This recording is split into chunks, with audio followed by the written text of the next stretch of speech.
Hello, everybody.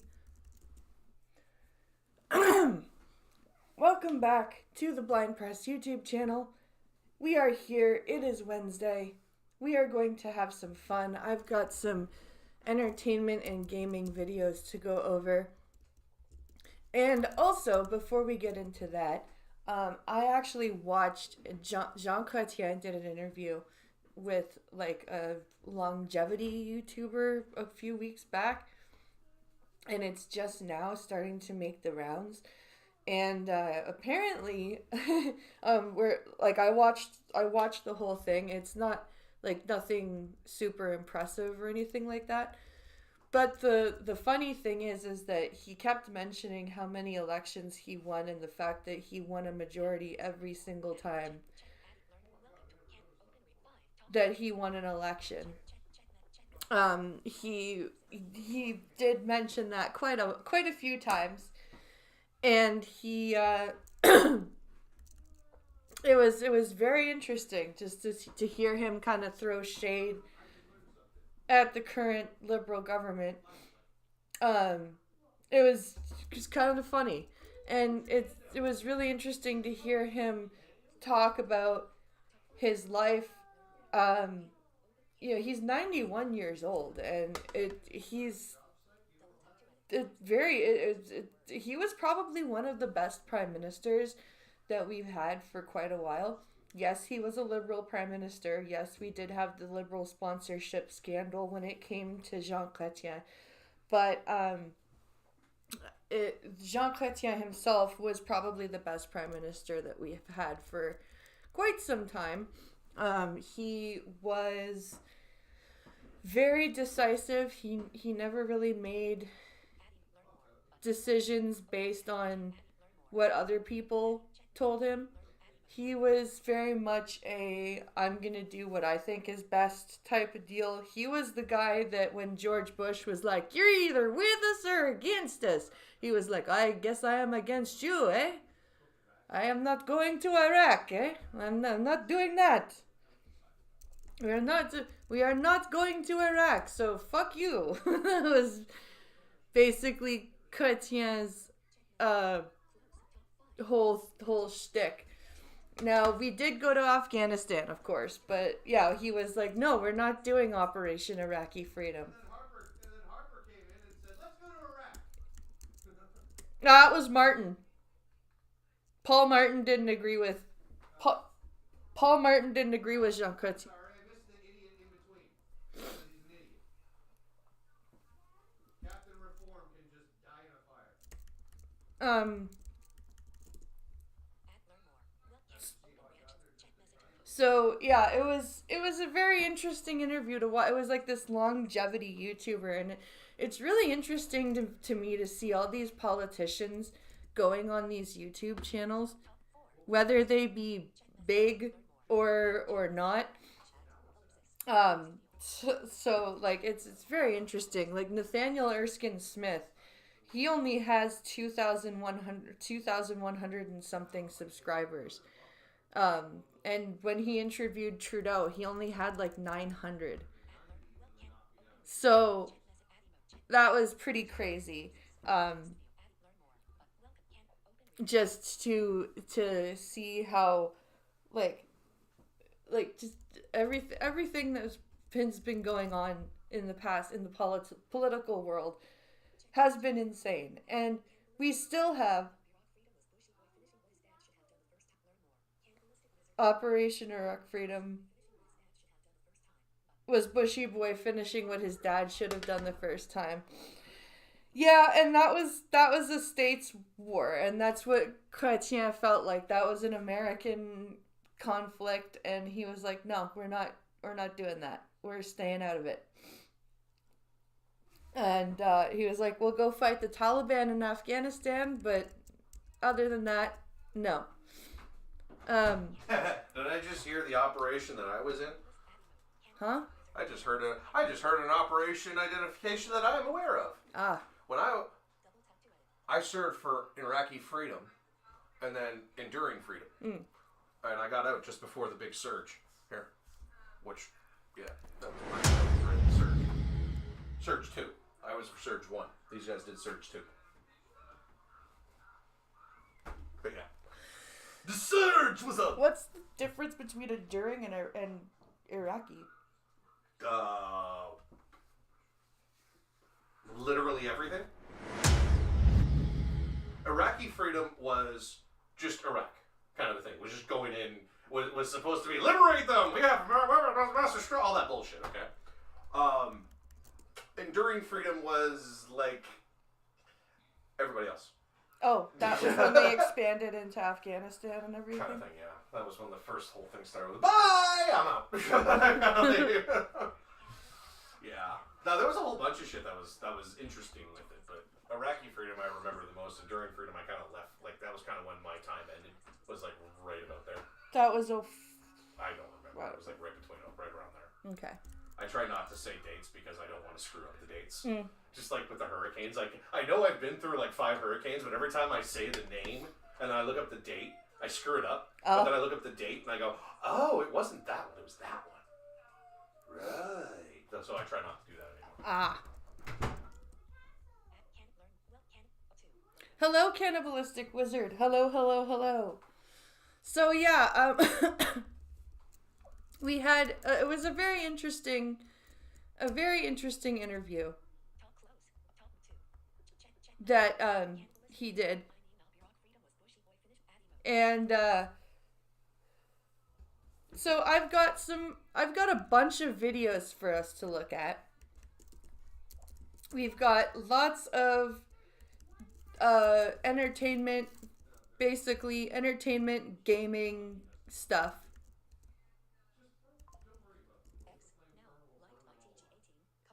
And where are we here? So we're just gonna take a look. The first thing we're gonna look at is a video about somebody who did Duolingo for 2,000 days. Now, I've tried Duolingo, and it's okay. Like, if you're just using the free version, it's all right, but it doesn't help you, like, become, what's it called, fluent. It just gives you basic school Spanish lessons.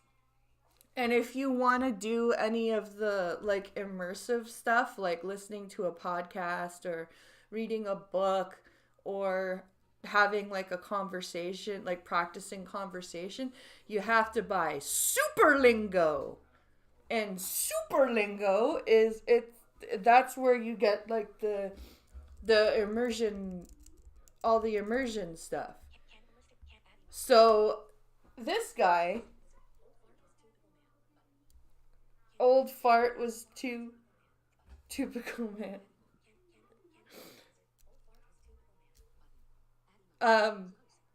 So this guy did Duolingo for 2,000 days. And he says, "I did Duolingo for 2,000 days. Can I speak Spanish?"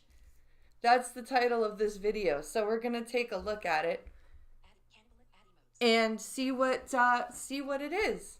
See if he could actually speak Spanish, and we'll see just if Duolingo is actually worth it. After 2,000 days on Duolingo, can I speak Spanish? Short answer, yes, with some caveats. Let me show you. This is my current streak on Duolingo. That's over 3,000 days. That's actually pretty good. And Duolingo is addictive. That's the thing. Like, the little games it has, it can be very addictive. You can lose about half an hour to an hour on Duolingo, just even on the free version. But the first 1,000 days of that were actually learning German, which I've made many videos about on my YouTube channel over the years, including one full video in German and hopefully a second one coming next week in German, of course with English subtitles. That's actually pretty cool. But the thing about Duolingo is it doesn't have, like, Babbel has an option where you can pay for a lifetime subscription, and that's it. You pay, yeah, it's a bit expensive, but you pay once and that's it. Duolingo only has, like, individual and family plans, and they're monthly. And they are expensive. And then Superlingo is, like, they charge you by the year too. They don't charge you monthly. So they want you to pay annually, and they're like, it's a better deal if you pay annually, but there's no monthly option. So like the individual plan, I think, is something like $60-$70 a year. And then the family plan is over 100. I have to look it up again. I have Duolingo on my phone. I took it off. Cuz it was just kind of bothering me that it kept going, do you want to be immersed in this language? Then you can, like, all the language learning apps that I want to use to help work with my kids and myself, French, for example, are all they all have a subscription. But every day for the past 2,000 days, I've spent slowly but surely learning Spanish using only Duolingo. With German, I had gotten to the point where I was using a lot of other resources. I was reading German books, watching TV shows, listening to music. But this time around for Spanish, I have not done that. In fact, for the past 4 to 5 years, I've been learning exclusively on Duolingo, mostly to test out naysayer claims that say you can't do that. Well, sorry guys, I have. Will my Spanish be perfect? Absolutely not. But it will be very interesting to see where exactly my shortfalls are, to see how far Duolingo alone has taken me. I would like to see somebody do a comparison between Duolingo and Babbel. That's what I would like to see. I would really like to see the differences between the two apps. I'm going to show you what my lessons look like at the moment, and I'm really excited to tell you about a 20-minute conversation I had this past week in Spanish, in Berlin of all places. So he actually had a real life conversation. Coming That's up cool. in this video. So, let's go. My name is Evan Edinger, and this is part 1 of a 2-part series on Duolingo. The second video coming out in a few weeks goes into detail about my current tips and tricks for how to get the most out of the app in 2025. But for now though, I just want to show you how far I've come. This right here is where I'm currently at in my Duolingo path, near the tail end of section 6. Oh, wow. He got all the way to section 6. I have the Spanish course tab on my Duolingo, but I'm not there. I can't remember. I'm not near the beginning because of my high school Spanish and the university Spanish I took, but I'm definitely not there. According to Duolingo, I should just about be able to start learning at a B2 level under the Common European Framework of Reference for Languages, or CEFR. Now, if I were fully at a B2 level Spanish, I'd be able to communicate in sentences like this. In 1755, Lisbon was destroyed by an earthquake and a fire, but later it was reconstructed or rebuilt with a modern architectural style. Yeah, I'm not there yet. I almost. Spanish, this reads, En 1755, Lisboa fue destruida por un terremoto y un incendio, pero luego fue reconstruida con un estilo arquitectónico moderno. There, yeah, his pronunciation is definitely very American. Understand this sentence? 100%. Yeah. Could I communicate this way? Well, I mean, I've got the building blocks. It's all about putting them together. At this level, I can have practical conversations, but I'm still far from native level fluency found in the C levels. Okay, so so I'm almost where he is, actually. I could probably get myself understood in Spanish. I could make it so I could be understood. I could probably understand a little bit better if especially if they were speaking too fast. I would say hablar más or menos rápido, or something less fast. The framework. It's a point where you can feel confident speaking, but there's still a lot to learn. As in life. For context, if I were at an A2 level of Spanish, which is a bit more elementary, I'd communicate like this. I was born in New Zealand, but now I live in Osaka. I have lived in Osaka for 5 years. So the sentences and the grammar are less complex, more basic, but still understandable. Since starting the Spanish module on Duolingo, I have personally witnessed my Spanish progress from the early statements in the A1 section to the more advanced ones later in B1. Through constant repetition and practice within the app, I acquired the building blocks for advanced sentences. And that makes sense. And I did find myself doing that when I was doing the Duolingo. Like I said, I have it taken off right now because it wasn't really doing anything. El slow el taco. And developed a sense where I can just sort of feel what words I'm meant to use. Not always, but a lot of the time. For example, if English was your first language, it's probably the case where no one had to tell you that an apple is correct and a apple is wrong. Same with an hour or an excuse to subscribe to my YouTube channel. You've just heard it enough times that you can just sort of hear, apple is wrong. Now, a popular comment made online is that Duolingo is too basic. It only teaches you vocabulary, and one can't really learn a language simply matching words with your finger on your phone. That is true. It does have a lot of the match the word in Spanish to the word in English. It does have a lot of that. I would say that Duolingo is probably, like, there's nothing wrong with too basic, because basic helps you, like, get the building blocks. But I think that you could probably start with Duolingo and then move on to something like Babbel. And you know what? I actually would agree with that final point. But that point is assuming that advanced Duolingo lessons are the same as the basic ones. Except you have to pay for the advanced Duolingo lesson. App starts you off with these very basic challenges to help build confidence and, realistically, as is their MO, build consistency. So you keep coming back to the app with these little wins. But I don't like the guilt trips that it gives you, though. With if you stop using Duolingo, it gets very guilt trippy. As you progress, so do the complexity of the exercises. So if you're someone in the early stages on the app, wondering what it's like later, how advanced do the exercises get, or if you're just interested to see how it all works and or how my Spanish is, well, let me show you a lesson or two where I'm at. I'm gonna try and show you a standard lesson, meaning they're going to be teaching me new words and concepts that I haven't yet been taught in the app, as well as one of the listening only sections that focuses more on listening comprehension. Yes, I do like the listening comprehension exercises where they give you a story and you have to listen to the story, and then you have to basically do the reading comprehension of what happened in the story. Also, a story for good measure, just to see how those stories have been developing. All right, so we have Talk About Jobs, lesson 2 of 6. Lo más importante era llegar temprano a la oficina. Okay, that was lesson 2 of 6. Lo más importante era llegar temprano a la oficina. It's important to arrive early at your job or at the office. Boom! Go me!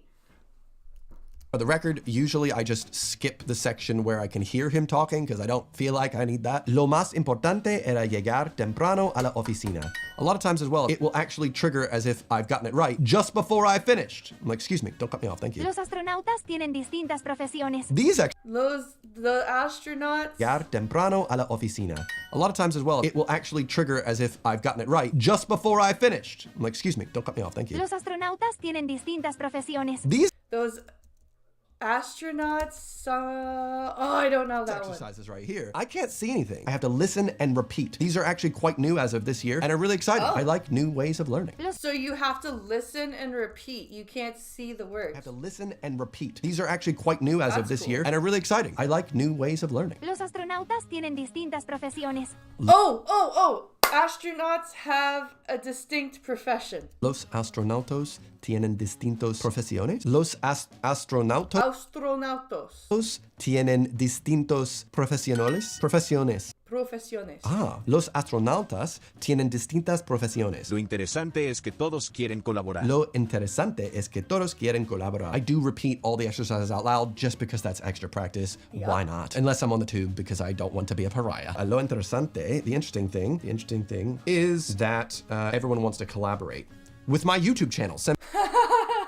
I like this guy. This is fun trying to decipher what this is.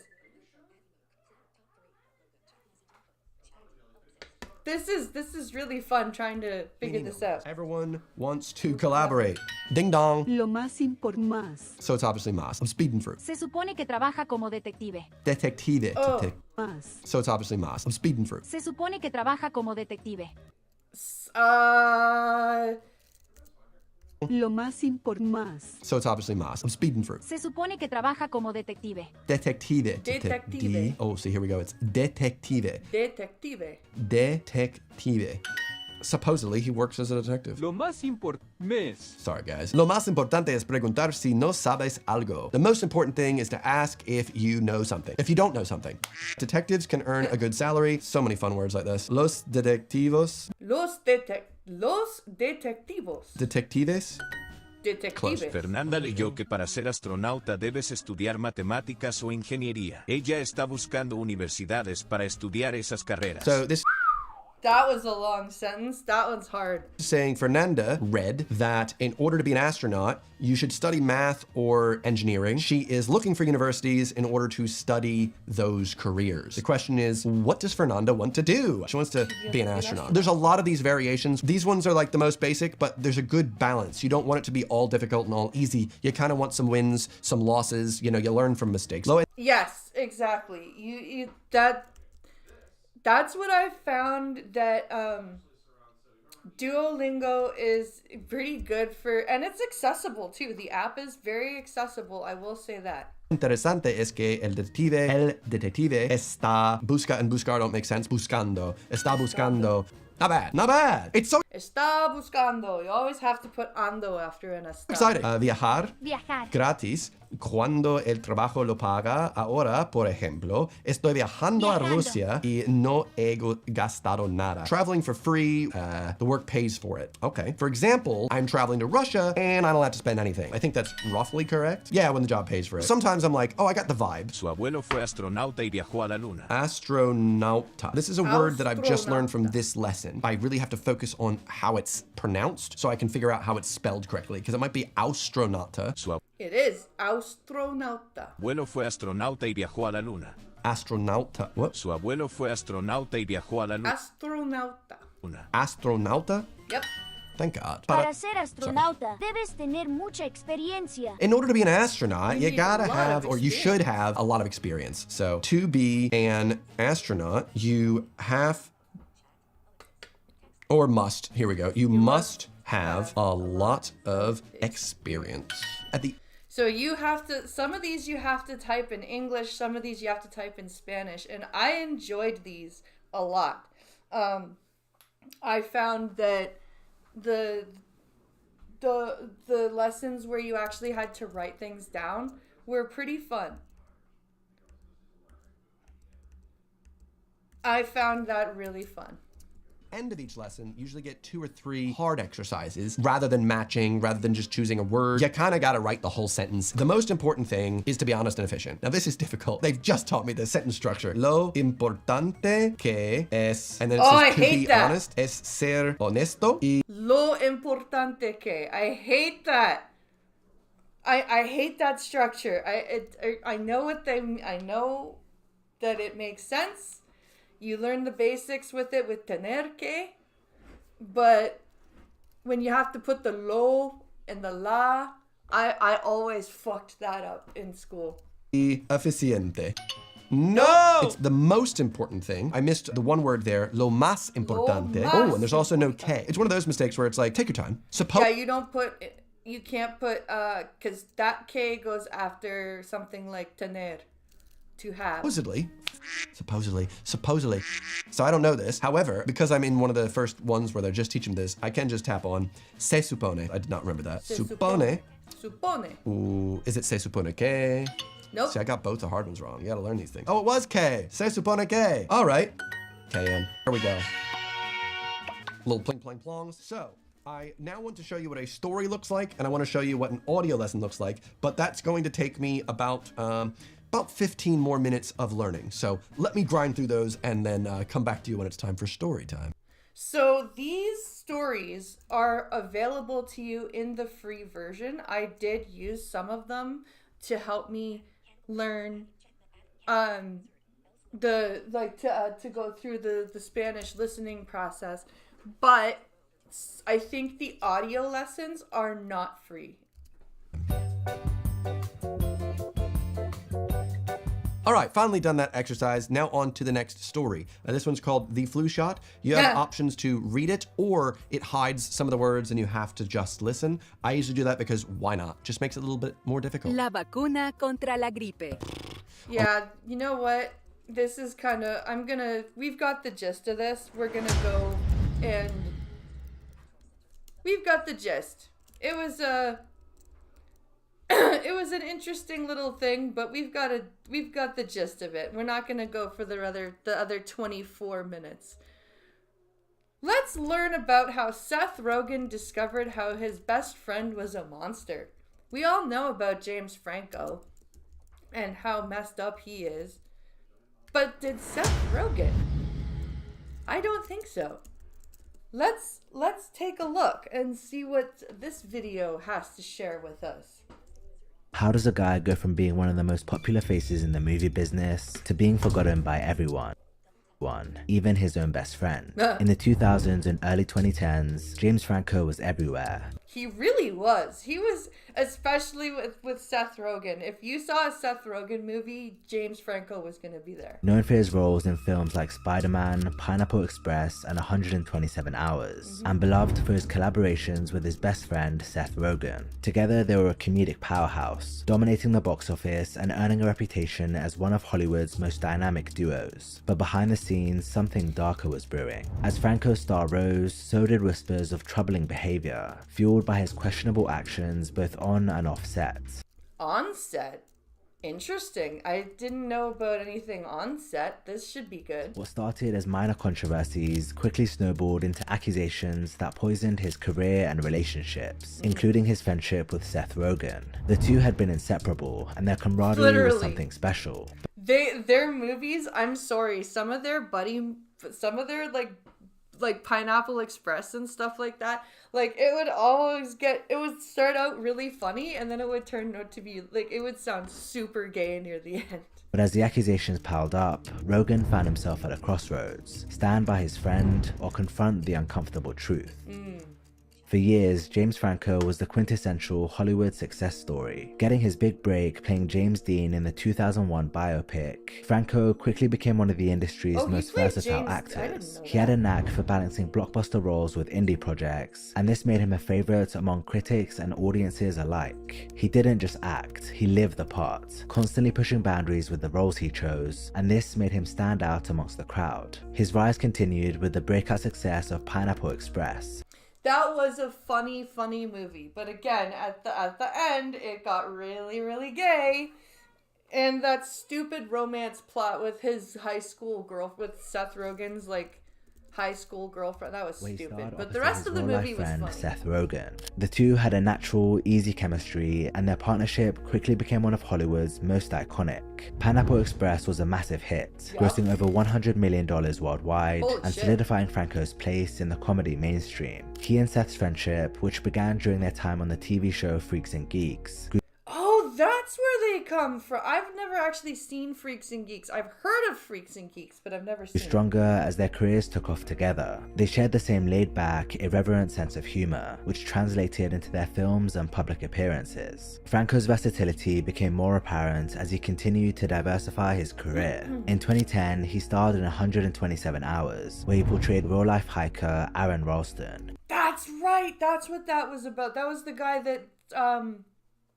that was trapped for 127 hours. The hiker, yes. The role earned him an Academy Award nomination for Best Actor, and the film itself was praised for its intense storytelling. It was a defining moment in Franco's career. I never watched it.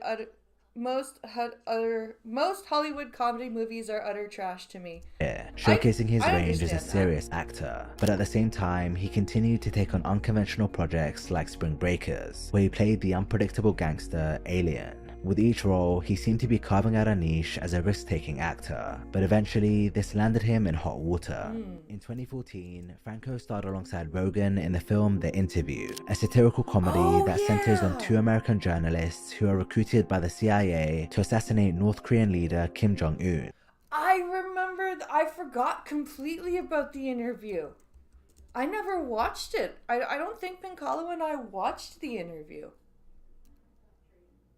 I've completely memory holed that movie. After they score an interview with him, the film was meant to be a light-hearted political satire, filled with absurd humor and the duo's signature comedy style. However, the movie quickly became embroiled in controversy. North Korea saw the film as a direct attack on their leader, and as an act of political aggression. Of course they did, because it's North Korea, and everything Kim Jong-un says is gospel, and he probably was like, this is a political threat and an attack on me, and I don't want to stand for it at all. Violent retaliation against any theatre that showed the film, even suggesting acts of terrorism. In response, major theatre chains pulled the movie from their lineups, and Sony Pictures initially cancelled its wide release. Despite the chaos, the film was eventually released digitally and in a limited number of theatres, receiving a mix of praise for its boldness and criticism for its provocative nature. Well, of course.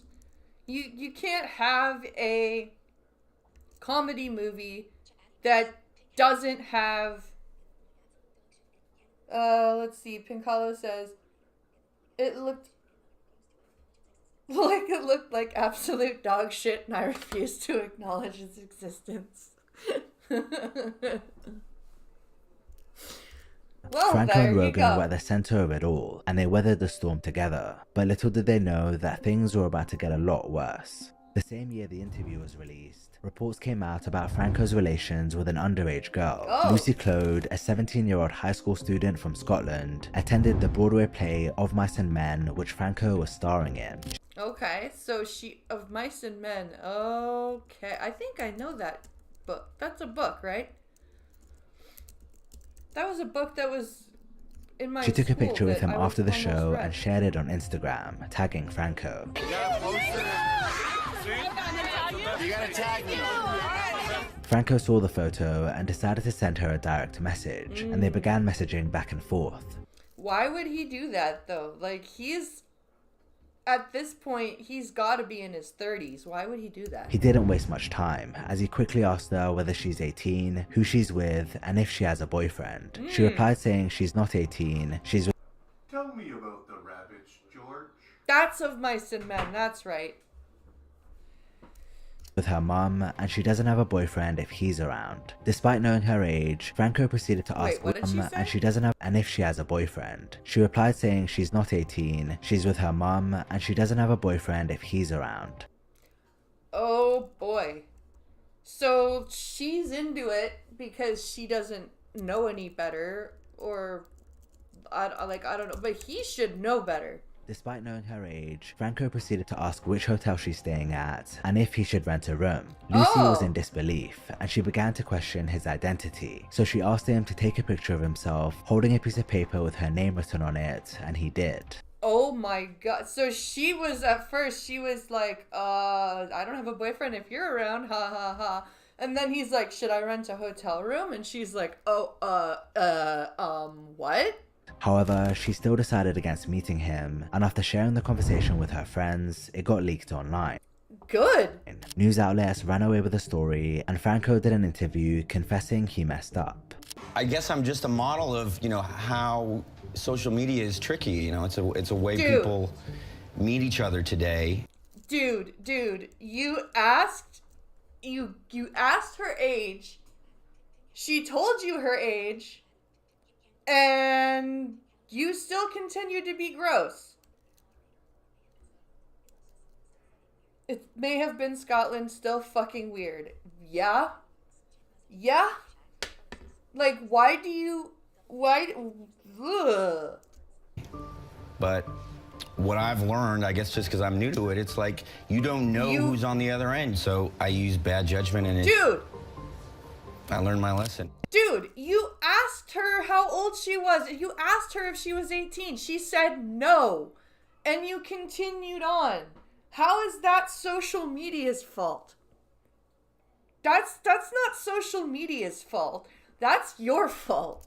Initially, a lot of people thought the whole thing was a marketing tactic for his new movie Palo Alto, where he plays a soccer coach who seduces his 14-year-old babysitter. But Franco's admission here proved that it was all true. He was 36. 35. Oh, that's not okay. She's half his age. When this happened, so it was a very creepy move, and it put some of his previous behavior in a new light, such as this picture of him hugging a 15-year-old girl from behind. Franco didn't help his image with an Instagram post he made less than a month later, where he could be seen sweating, half naked, with his hand down his boxers. It was all giving very seedy vibes, and being his best friend, Seth Rogen decided to tease him for it during an appearance he made on SNL. Oh, no, even if you're best friends with somebody, that is not something you playfully joke about. Wednesday, 3 p.m. They read all the sketches out loud. I didn't feel like I did great, so to make myself feel better, I decided to prank James Franco. I posed as a girl on Instagram. Told him I was way young. He seemed unfazed. I have a date to meet him at the Ace Hotel. As you can Dude. Seth. That is not what you do. That is not what you do, my dude. see, he made light of the situation at the time, but that was something he came to regret. I bet. In 2017, Franco made the movie The Disaster Artist, which tells the story of the making of The Room, a cult film notorious for being one of the worst movies ever made. Fucking Tommy Wiseau. Franco plays Tommy Wiseau, the strange and mysterious man behind the film. His performance as Wiseau was amazing, but it caused serious problems on set because of Franco's method acting. For some reason, he stayed in character even when the cameras weren't rolling, talking and acting like Wiseau all the time. And that would be annoying. If I was dealing with somebody that was acting like Tommy Wiseau for like the entire time I was dealing with him, I think I'd lose my shit. This made it very difficult for others to work with him or speak with him just as Franco. Rogen worked with him on the film and even he found it uncomfortable, saying, "I couldn't deal with it, straight up, for the first 2 days. People would come up to me and ask me, 'Where's James?' And I was like, 'He's right fucking there.'" Franco had a habit of being difficult to work with due to his method acting. For example, Tyrese Gibson still hates him after the experience he had working with him on the movie Annapolis. Really? So he gets right into these characters and he just acts like the actual character. That would really piss me off. That would really, really piss me off if I was just trying to work with him as a coworker off camera and try and get like information parted to him, and he was like acting like the character he's supposed to portray while the camera's off. I'd be like, dude. Due to Franco repeatedly punching him in the face for real during their fight scenes. However, James's method acting antics didn't seem to hold him back professionally, because his performance in The Disaster Artist earned him a Golden Globe for Best Actor. It was here though, at the point that was supposed to be the highlight of his career, that everything came crashing down. You see, when Franco took the stage, he was wearing a Time's Up pin. Oh no, he was he? So Time's Up was part of the original Me Too movement, if you guys remember. And Time's Up was like, it's time's up for these men. Time's up for these men who think they can get away with it. Was to show support for the Me Too movement, which was in full swing at the time, but all the pin ended up doing was paint a target on his back. Shortly after his win, several women came forward accusing him of sexually exploitative behavior. Cute Time's Up pin, James Franco. Remember the time you pushed my head down in a car towards your exposed penis? Oh! Interesting! That's kinda nasty. And the other time you told my friend to come to your hotel when she was 17, after you had already been caught doing that to a different 17-year-old. Hey James Franco, nice Time's Up pin at the Golden Globes. Remember a few weeks ago when you told me the full nudity you had me do in 2 of your movies for $100 a day wasn't exploitative because I signed a contract to do it? Oh shit! Oh shit! This is crazy! This is insane. Why would you do this and expose yourself? Time's up on that. Franco was quick to issue a public response, appearing on The Late Show with Stephen Colbert just 2 days after winning the Golden Globe, and Seth Meyers' show a day after that. The things that I heard that were on Twitter are not accurate. Oh, they're not. So in the height of the Me Too movement, You're calling women a liar. Well, the ones I read were not accurate. The way I live my life, I can't live if there's restitution to be made. I will make it. I have my own side of this story, but I believe in, you know, these people that have been underrepresented, getting their stories out enough that I will, you know, hold back things that I could say just because I believe in it that much. And if I have to take a knock because I'm not gonna, you know, try and, you know, actively refute things, then I will, because I believe in it that much. What was that even I'm sorry, that made no sense. Whatever he just said made no sense to me. That sounded like a bunch of word salad. People in the comments gave him credit for going on the shows despite knowing he'd be asked about the allegations, and the general sentiment was that he was innocent until proven guilty. However, just after he made these appearances, a bombshell investigation was reported on by the LA Times, where 5 women accused Franco of inappropriate or sexually exploitative behavior. Most of these women were students of Franco's at one point or another. Oh good! Students! Let's take advantage of the teacher-student relationship, shall we? They said he would abuse his position of power to get the girls into sexually compromising positions, often by using the promise of job opportunities in his upcoming projects. One woman who he taught in 2012 said that at first she thought he was a really generous spirit, but her feelings changed after she was selected to appear in one of his art films. Apparently, the shoot was at a strip club, where of course. Franco approached her and the other woman and asked them, so who wants to take their shirt off, storming off after no one volunteered. So you're filming at a strip club, and then you come up to these women who aren't strippers. You've hired them for your movie, and you're like, so who wants to take your shirt off? And nobody says, okay, I will, and you get pissy? Really? One of the other women there said he was visibly angry when they declined. Things got worse when he opened his acting school, Studio 4, in 2014, where he got access to way more young, aspiring actresses. One woman said that for years, she received mass email requests from Franco to audition for roles playing a prostitute or a hooker. Oh, lovely. So he wants her to play a sex worker so he can get her in these, like, compromising scenes, nude scenes, all this stuff. Apparently, he was relentless, and he even had a program called Franco's Sex Scenes Masterclass, which facilitated this kind of behavior. One of the women to write the tweets about him, Sarah Tither Kaplan, attended one of these classes and shot a short film where she appeared nude. The film was uploaded to Vimeo, but in 2017, she discovered images from it on at least one porn site. That sucks. I feel bad for her. She also had another horrible experience after she accepted a small role in one of Franco's low-budget movies. I don't even know what I'm allowed to say. That's the scary thing, is like I'm terrified for my career. Sarah was a student in Franco's acting class. She says she agreed to appear nude in Franco's low-budget movie, but was taken aback when she was asked to appear in a bonus scene involving an orgy. Oh, God. A bonus scene, eh?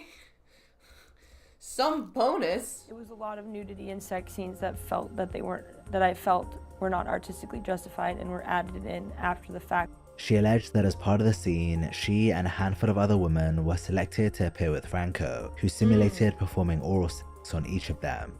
Oh, he pretended to.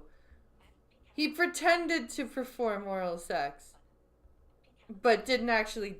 However, he removed the clear plastic guard that covered their vaginas and continued to simulate the sex act with no protection. Sarah commented saying she got it in her head pretty quickly that, okay, you don't say no to this guy, which summed up the experience of Franco's next alleged victim, Violet Paley. Violet wasn't a student of Franco's, but more so a mentee. She was in recovery for substance abuse when they met through a mutual friend, and Franco took an interest in her writing. Eventually, their relationship turned romantic, and very early on, he allegedly pressured her into performing oral sex on him, an act she'd never done with him at that point.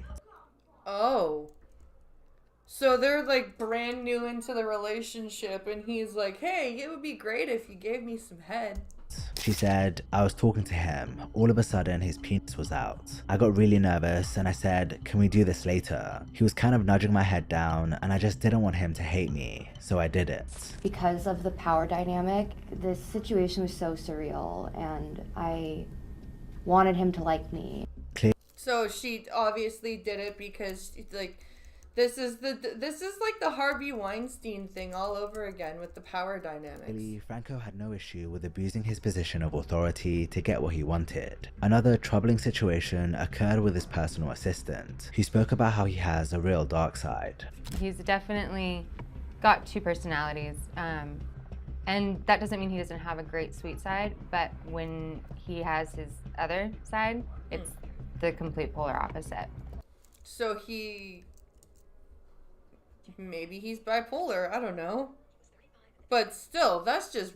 Tatiana was Franco's personal assistant from 2011 to 2013. She says she also had a romantic relationship with him until 2016. Oh, wow. She shared text messages in which he used abusive language and asked if she was retarded. Interesting. What other abusive language did he use other than "Are you retarded"? The impression he gave me of the industry deterred me from pursuing a dream I thought I always wanted. These interviews and the in-depth investigation by the LA Times added a huge amount of weight to what started as a few concerning tweets. Franco was in trouble, and to make it worse, Scarlett Johansson denounced him in front of millions during her Women's March speech. Well, Scarlett Johansson, she's kind of a little bit crazy, but... How could a person publicly stand by an organization that helps to provide support for victims of sexual assault while privately preying on people who have no power? I want my pin back, by the way. As bad as this was, it seemed like at the very least, his best friend was going to stand by his side. I want my pin back, by the way. I like that. During an interview with Vulture in April 2018, 3 months after the news came out, Seth Rogen was asked, "Is it fair to say that the allegations didn't change anything about your willingness to work with him in the future?" And he responded saying yes. From this point, things were quiet for a while, and Franco kept a low profile. Why would, even if you're friends, even if you choose to still be friends with somebody like that, why would you come out and say, yeah, I'm still gonna work with him? Like, just don't say that. But in October of the following year, he got hit where it hurts. 2 of his former students, Sarah Tither Kaplan and Tony Gall, filed a lawsuit against him and 2 other men who worked alongside him at Studio 4. The lawsuit alleged that Franco sought to create a pipeline of young women who were subjected to his personal and professional sexual exploitation in the name of education. That's a fair civil suit. That's a very fair civil suit. The way that this is described, it absolutely seems that he was doing that. Were seeking an unspecified amount of damages, and for any videos of sex scenes from Studio 4 to be destroyed. Franco's lawyer denied the accusations and called the lawsuit ill-informed, saying that James will not only defend himself, but will also seek damages from the plaintiffs and their attorneys for filing this scurrilous, publicity-seeking lawsuit. Except there are so many women with so many consistent stories that I don't know. However, in February 2021, it was reported that a settlement had been reached, with Franco and his business partners agreeing to pay over $2.2 million. Before legal fees, $670,500 went to Sarah Tither Kaplan, $223,500 went to Tony Gall, and the rest went to other students of the school who were affected. Good. That's good, because he has no business acting the way that he's acting and abusing his power. As part of the settlement, Franco didn't admit any wrongdoing, but his reputation was irreversibly damaged. 3 months after the settlement was reached, Seth Rogen did an interview with the Sunday Times where he said he has no future plans to work with Franco. He said, "What I can say is that I despise abuse and harassment, and I would never cover or conceal the actions of someone doing it, or knowingly put someone in a situation where they're around someone like that." He also explained that he has 2 regrets, saying, "I do look back at the joke I made on SNL in 2014, and I very much regret making that joke." You should. You very much should regret making that joke, because that joke was really, really, even at the time, off color, and it didn't work. It was a terrible joke, honestly. And I also look back to that interview in 2018 where I comment that I would keep working with James. And the truth is, I haven't, and I don't plan to right now. Later that year, Franco did an interview where he finally opened up about everything that happened, including where things were at with Seth. I just want to say, I absolutely love Seth Rogen. I worked with him for 20 years. We didn't have one fight. For 20 years, not one fight. He was my absolute closest work friend, collaborator. What he said is true. You know, we aren't working together right now, and we don't have any plans to work together. Of course, it was hurtful, you know, in context, but I get it. Oh, you're all soft-spoken and you get it? You understand why he's not working with you? Oh, how You know, he quaint. had to answer for me because I was silent. He had to answer for me, and I don't want that. He spoke about his alcohol addiction as a teen and how he got sober, but explained that something took its place which was arguably more harmful, an addiction to sex. On the side, please. I'm acting out now in all these other ways. Oh, please. I'm a sex addict. That's why I'm abusive too. You can be addicted to sex without fucking abusing women and exploiting them sexually. And I couldn't see it. Even my sponsor was like, you know, who's happily married. He was like, look, whatever happens, but, you know, because I had girlfriends. I could never be faithful to anybody. So I cheated on everyone. He's like, look, the cheating is dishonest. I don't think that's good for your sobriety. But if you're not dating someone and you want to go and hook up, like whatever happens between two consenting adults is fine. Like, that's what he said. The problem was I took that and I ran with it. Yeah, the problem was you took that and you decided that you weren't going to do anything with consenting adults and you decided to pick non-consenting minors. And used it as an excuse to, you know, just hook up all over the place. And it was like, well, we're being honest here, right? Completely blind to power dynamics or anything like that, but also completely blind to people's feelings. The behavior spun out to a point where it was like I was hurting everybody. Later in the interview, he was asked about the sex scenes class he held at Studio 4, as well as the allegations that the school was used as a pipeline of young women to sexually exploit. Why would someone have at least that perception, and why would they accuse you of that? Because it's true. Look, I'll admit, I did sleep with students. I didn't sleep with anybody in that particular class, but over the course of my teaching, I did sleep with students, and that was wrong. There were I'm sorry. He is trying so hard to weasel his way out of this. certain instances where, you know what, I was in a consensual thing with a student, and I shouldn't have been. Franco coming out and revealing all of this was unexpected to say the least. You've got to remember, this was almost 4 years after the initial allegations were made, and for the most part, he'd been off the grid during that time. Still, it was good that he finally addressed everything despite it being so late. In recent times, he's been trying to make somewhat of a comeback to acting, taking on roles in smaller scale or independent projects. He's set to play Fidel Castro in the upcoming indie film Elena of Cuba. Really? James Franco is gonna play Fidel Castro? Alright then. Despite the casting decision being met with backlash, during an October 2024 interview with Variety, he explained that he's made peace with everything that happened, and he responded to being asked if he's still in touch with Seth Rogen, saying, "No, I haven't talked to Seth. I love Seth. We had 20 great years together, but I guess it's over, and not for a lack of trying. I've told him how much he's meant to me." James Franco went from Hollywood's golden boy to a cautionary tale of how quickly fame can disappear. He had it all: big movies, awards, and a best friend by his side, but his actions cost him everything. Whether he makes a comeback or not, the damage to his career and relationships is done.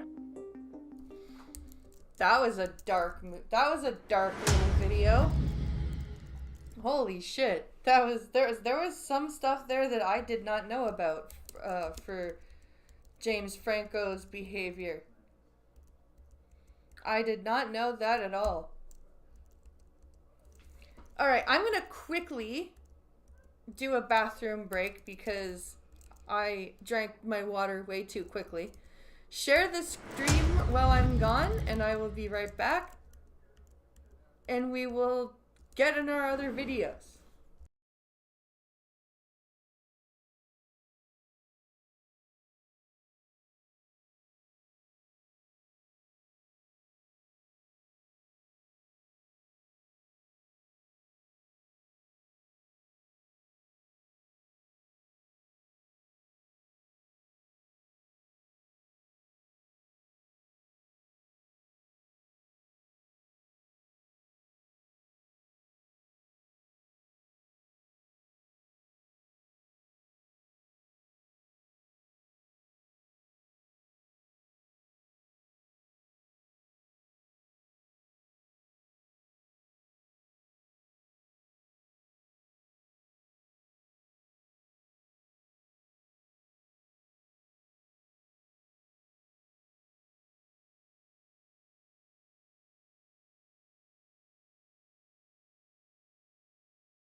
Okay, we're back. Like I said.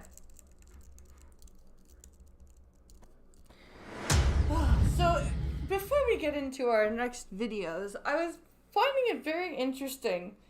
We were watching House the other day, and I found it very interesting the way that they portray mental health in like the earlier seasons, especially considering that House's entire, you know, MO is that he's an addict and has mental health issues because of his addiction. Like the episode about the bipolar guy, and his wife, and he's hiding it from his wife, and you know, she had no idea why he was having aphasia or all this stuff, and he was just speaking like in I got caught, so now it's bad. Yeah, exactly, CW. Exactly. And then in the schizophrenia episode, the lady who's schizophrenic and managed to hide it from her husband for like 7 years. How do you do that if you're that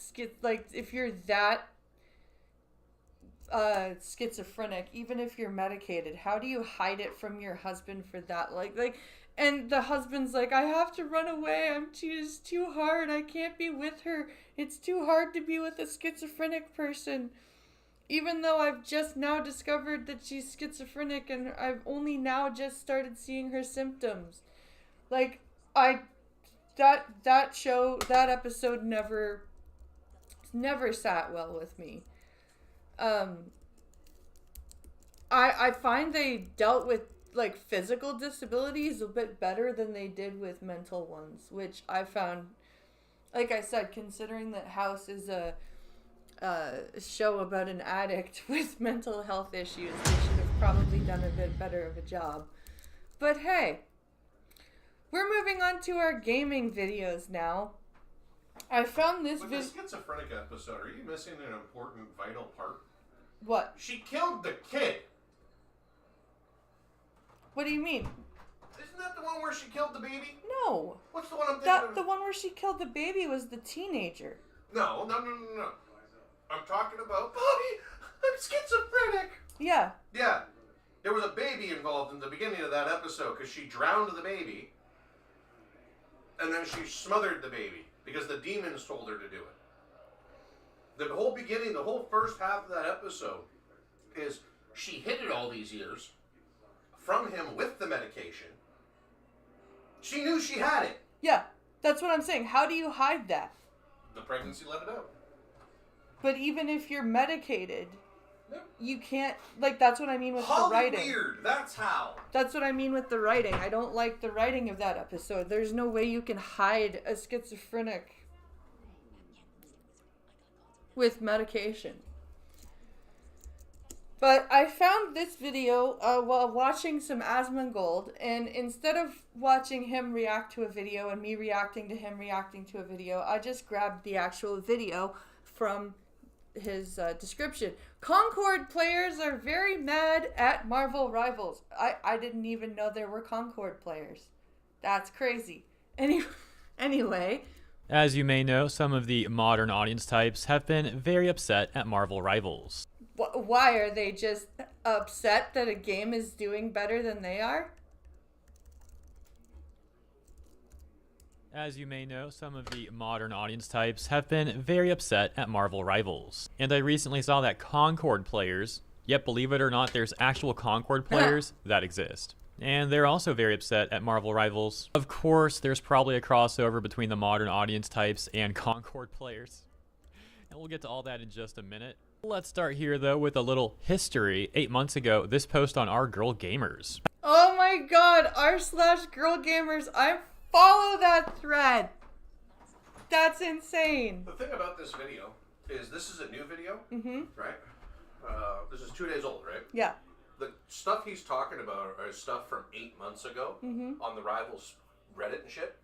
So all the posts that he's going to be showing you are from 8 months ago. Okay. Before we started playing Rivals. Right.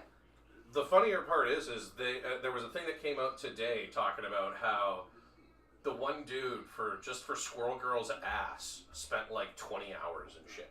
No, like the detail is insane in Marvels. I can't play with Sword and Dagger because of Sword's ass. Oh, is that what you said? That's what I can't use her because I just like, hello, the mechanic, everything, the jiggle effects, everything. That's why I use Hela, because, yeah. Because, well, who played Hela? Who did play Hela? I can't remember. Same, what's her face from Underworld? What the fuck was her name? Kate Beckinsale. That's no. Kate something. But anyway, yeah. So the chick that played her, right? Yeah. Yeah. Hot. Titled, Can We Just Throw Some Backlash at Marvel Rivals? I love how they gave it a serious flair. That just makes it more funny. I've been on the fence so long with Overwatch for years. It has diverse male body types, and then female characters are copy-paste with a bare handful of diversity, and these diverse female characters are given such a little amount of attention in cosmetics that it's clear they don't care for them. Oh, where? Oh, Muffin. There are diverse male body types, but there aren't diverse female body types. But if there were diverse female body types, you'd then be saying their body types aren't accurate to the female image. Ree! Now I'm watching Marvel Rivals go down the same path. The female characters are all tall, slim, and busty, with a good deal of skin. Oh no! Not sexy women in a fighting game! Fucking shocks of shocks. While the male characters are fully covered, minus Hulk and the Fishman. Namor. It's so clear that The Fishman! Tell me you're not an actual fucking nerd without telling me the Fishman? She means Jeff the Shark, by the way. Just care for straight male gamers. At this point, it's just a slap in the face. Or lesbians. What? Everybody's always pissed off at the straight male gamer for liking these types of female bodies in games. Why aren't you yelling at the lesbians? Do you not think the lesbians find this attractive? Or do you think that all lesbians are subscribed to the fucking alphabet mafia's way of thinking? They know what they're doing. He means what? It's disappointing since on the same path. The female characters are all tall, slim, and busty, with a good deal of skin. Fishman is no more. Oh, no. Oh, okay. I thought she meant Jeff the Shark. Face. They know what they're doing. It's disappointing since the MCU did such a good job making women less objectified. Fans of the MCU less objectified? Wait. Which fucking females in the MCU were less objectified? Have you watched how Iron Man speaks to fucking women? Or Thor? What the fuck are you talking about? Playing this game, very few people read the comics in comparison, making it accurate for them as a joke. Oh my gosh, that's gotta be one of the most pathetic things I've ever heard. They need to appeal to MCU fans. You mean Aquaman? We all know everyone wanted to grab ScarJo's ass in that solid leather outfit she was wearing. Give me a break. Right? This poster's an idiot. Only forget the comic fans. Don't make things accurate for them. As if there would even be an MCU without the original comics. And they end the post by saying, can we just start making noise on these issues? No.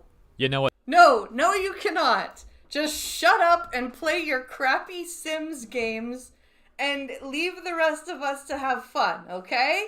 Just fuck off. But that's also one of the lamest things I've ever heard. Who talks like there would even be an MCU without the original comics? And they end the post by saying, can we just start making noise on these issues? You know what? That's also one of the lamest things I've ever heard. Who talks like that? Yeah, let's start making noise on this issue. Yeah, that's We need to make noise. Can we make noise on this? And what's their noise supposed to do anyways? Like, wow, some unhinged people on Reddit are mad. Yeah, I'm sure NetEase is really going to care about that. Yeah. I feel like I just waited a decade for my dream Marvel game, and now it's pretty much implied that this game isn't for me. Why? Do you hate the female figure? Is that why it's not made for you? Do you just hate fucking sexy women? Well, that sounds like great news for everyone else. Yeah. Imagine being stuck in a lobby with someone like that. The most upvoted comment in that thread says, "Consider my noise added to yours. Just tell me where to direct it."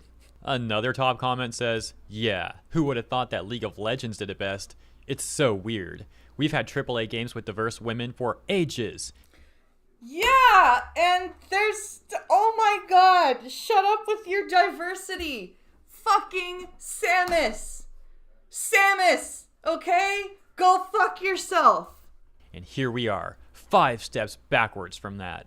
And then people would argue about League of Legends also being problematic. So yeah, I just thought that was all pretty funny. Hope you enjoyed that one too. You know, aside from the brain rot stuff. And now on to more current posts from only 3 days ago on the subreddit for Concord. Oh boy. Not only does Concord have players, it has its own subreddit. Wow! Good for Concord. The post titled, "Any Concord fans try Rivals yet? I'm curious what impressions the fans of Concord have about Marvel Rivals. I'm considering giving it a try, but Concord holds a special place in my heart, and I'm hoping Rivals shares similar qualities."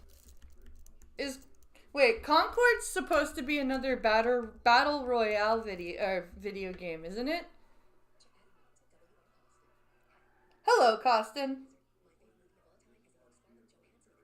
My favorite movie of all time has a young Scarlett Johansson in it. Oh yeah? Which movie is that? And the OP apparently a top 1% poster over on our Concord. It's a real Concord diehard right here. Yeah. The top response reading, "It plays nothing like Concord. Nothing. I personally don't like the movement or shooting at all. And don't get all the hype and praise it's getting. If you want similar gameplay to Concord, Destiny 2 is your best bet." Why do people play different video games if they want the same game mechanics as the game that they have? Like that would be me going, I don't like Diablo 4. It doesn't play like Mortal Kombat. Why are you playing a different video game if you're looking for the same mechanics, you morons? But the PvP in that game is basically unplayable, unfortunately. Oh, but the fuck PvE off. is still good. They'd get a response that reads, "I feel like the majority of the hype and praise it's getting is just because it's one of the first good online Marvel games to come out in this entire period of MCU box office domination, which is waning. And a lot of people who are unhappy with Overwatch trying to signal boost a competitor, the game itself feels pretty dang unpolished and unbalanced compared to Overwatch and even Concord." They really like Overwatch over there on Concord r/Concord, don't they? And this different top comment says, "Why did Concord have to die and Marvel Rivals gets to live? It's not as fun as Concord by a long shot. I hate this Eight-Legged timeline." Freaks? I've heard They'd of get that a movie. response that says, "Well, charging $40 when literally Scarlett plays the MILF Cop's daughter. Ah. every hero shooter is free was a very big misstep." A response to them reading, "Being free wouldn't save the game, buddy, and Marvel Rivals isn't having success because it's free." This whole chain of comments then especially set off the Concord diehards, who began to go full aggro and get very defensive, which you'll see coming up. So, yeah, it's not because it's free that it's doing well. It's doing well because the characters look good, the game mechanics are fun, the battle royale is fun. I've been listening to Marvel Rivals gameplay and it sounds like so overwhelming. It sounds like there's so much going on in the actual gameplay. It sounds very, very fast paced. As user Pass Foundations would respond to that other user Desfert, where Desfert had essentially said that Concord being free wouldn't have saved it. Nope. Pass Foundations responding saying it's one of the main factors of its demise. And that's where we get Desfert saying, "Yeah, let's say it was free to play. Now tell me the difference, how much longer would it last? Even when the game had a free beta, it only hit 2K and kept dropping players. Basically, Yes? Are you talking about Marvel Rivals? What? I love Marvel Rivals. Okay, what? No, he's trying to say he loves playing Marvel Rivals. You do play. What do you want to know about how he plays it? How do you 'Cause play he it? plays it, How do you play it? I play as Rocky Raccoon. got Jeff the Landsock, Spider-Man, and Star-Lord. And you play a long time, don't you? Yeah. Because you have a lot of fun, right? You go into match after match after match because it's fun, right? Plus, I also made my own custom maps. Oh, you can make your own custom match, but that's what's fun about the game, right? That's what's awesome about the game. Because it's got lots of different mechanics and different things to play, and you can play with friends, you can...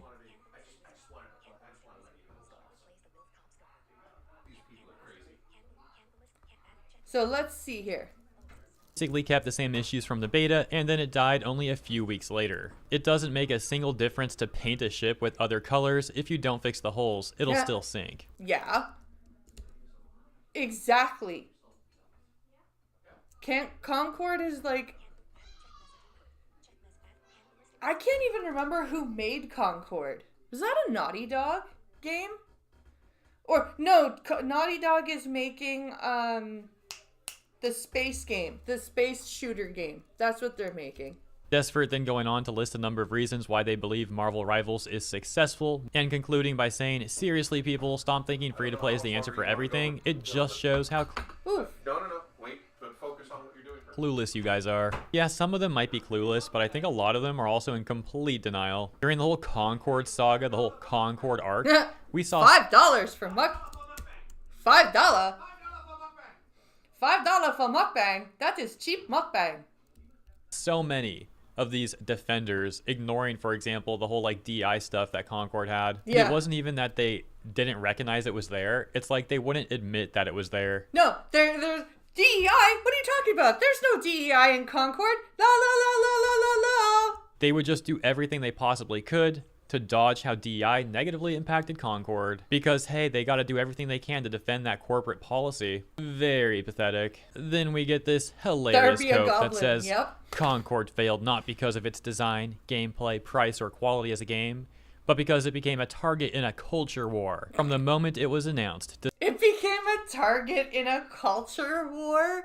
Well, maybe if you hadn't set it up to be that way, it wouldn't have been that way. Discussions about the game were dominated by negativity. Critics labeled it as dead on arrival, woke, or trash before there was even a beta or gameplay all footage. Of those things. This constant negativity overshadowed the game itself.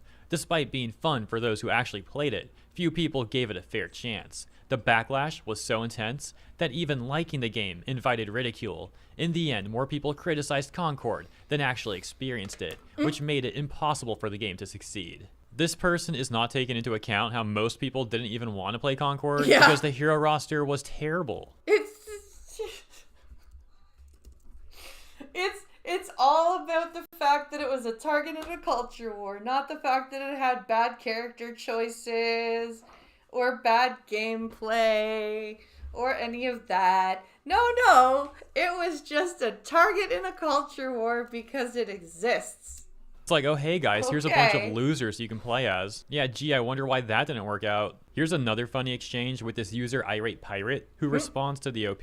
Once again, the OP had asked if any of the R Concord people had played Marvel Rivals. Irate Pirate saying, yes. In fact, my original plan when Concord was coming out was something like, I'm bored of Overwatch, I'll play Concord until Rivals comes out. Unfortunately, that wasn't possible. It's pretty fun. It's not on Concord's level in my opinion, but it's fun. It's not on I don't think I've even heard of Concord until I stumbled across this video.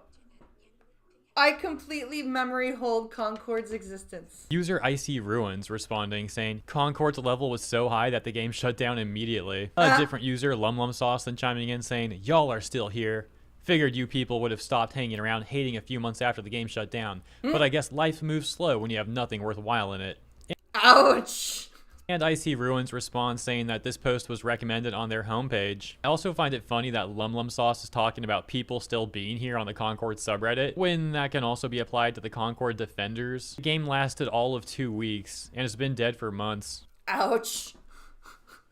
Ouch. And then hopping over to the Marvel Rivals subreddit, we've got this post that says, Talk about bad takes. And then posting an image from Outlet the Gamer in an article that they made titled, Marvel Rivals has too many heroes for its own good.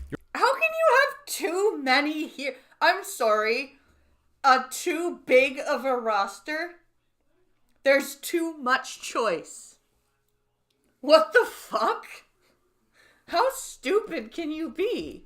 You're probably familiar with the gamer. Many channels, including mine, have talked about takes from that outlet, as they're the same type of gaming journalists who often try and call gamers problematic, and they're constantly getting offended at things. They were also being laughed at a few weeks ago during the Veilguard arc, as they made a number of articles attempting to defend Dragon Age the Veilguard, only to then later make one where they kinda walked that back a little bit after they saw the public opinion on the game was negative, and because Dragon Age the Veilguard fucking sucks.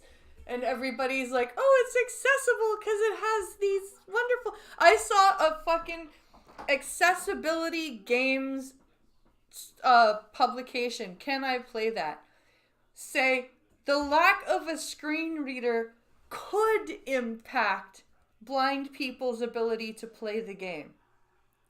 Could impact? That's like saying, if I chop off your fingers... it could impact your ability to read Braille. That's what it's, what the fuck? Of course it impacts the ability to play without sighted assistance, you dolt. You're supposed to be an accessibility games publication, and you're saying shit like that? And nothing these journalists could do would change that opinion, as many gaming journalist outlets, for example also IGN, did attempt to defend Veilguard and influence the public in a way that they completely failed at. And now the... Want to hear something funny? Farming Simulator 2025 had, last time I saw, about 5 times more peak players than the new Dragon Age game.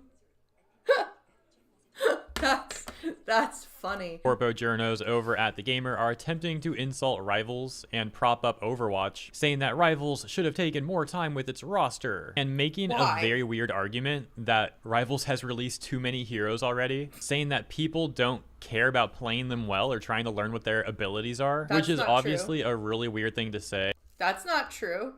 It just means that you have more choice and more time and more people to go, okay, what do their abilities do? That's dumb. You can't release a full roster because then people won't know what to pick and how to play it properly. It's better to have a bare bones, half-assed, half-polished roster because then people will have to pick their characters accordingly. What the fuck? Obviously people want to play their heroes well. They then doubled down on the argument that Rivals has too many heroes, and in the lead up to its full launch, more additions were confirmed for the roster, making it hard to determine who I'd main, and if I would even have enough time to learn all their ins and outs before release. Turns out that I didn't, and now the sheer act of playing Marvel Rivals is daunting. Once again, I find myself comparing it on... The act of playing Marvel Rivals is daunting. Why? Because you can't pick which hero to use? Is that really your issue?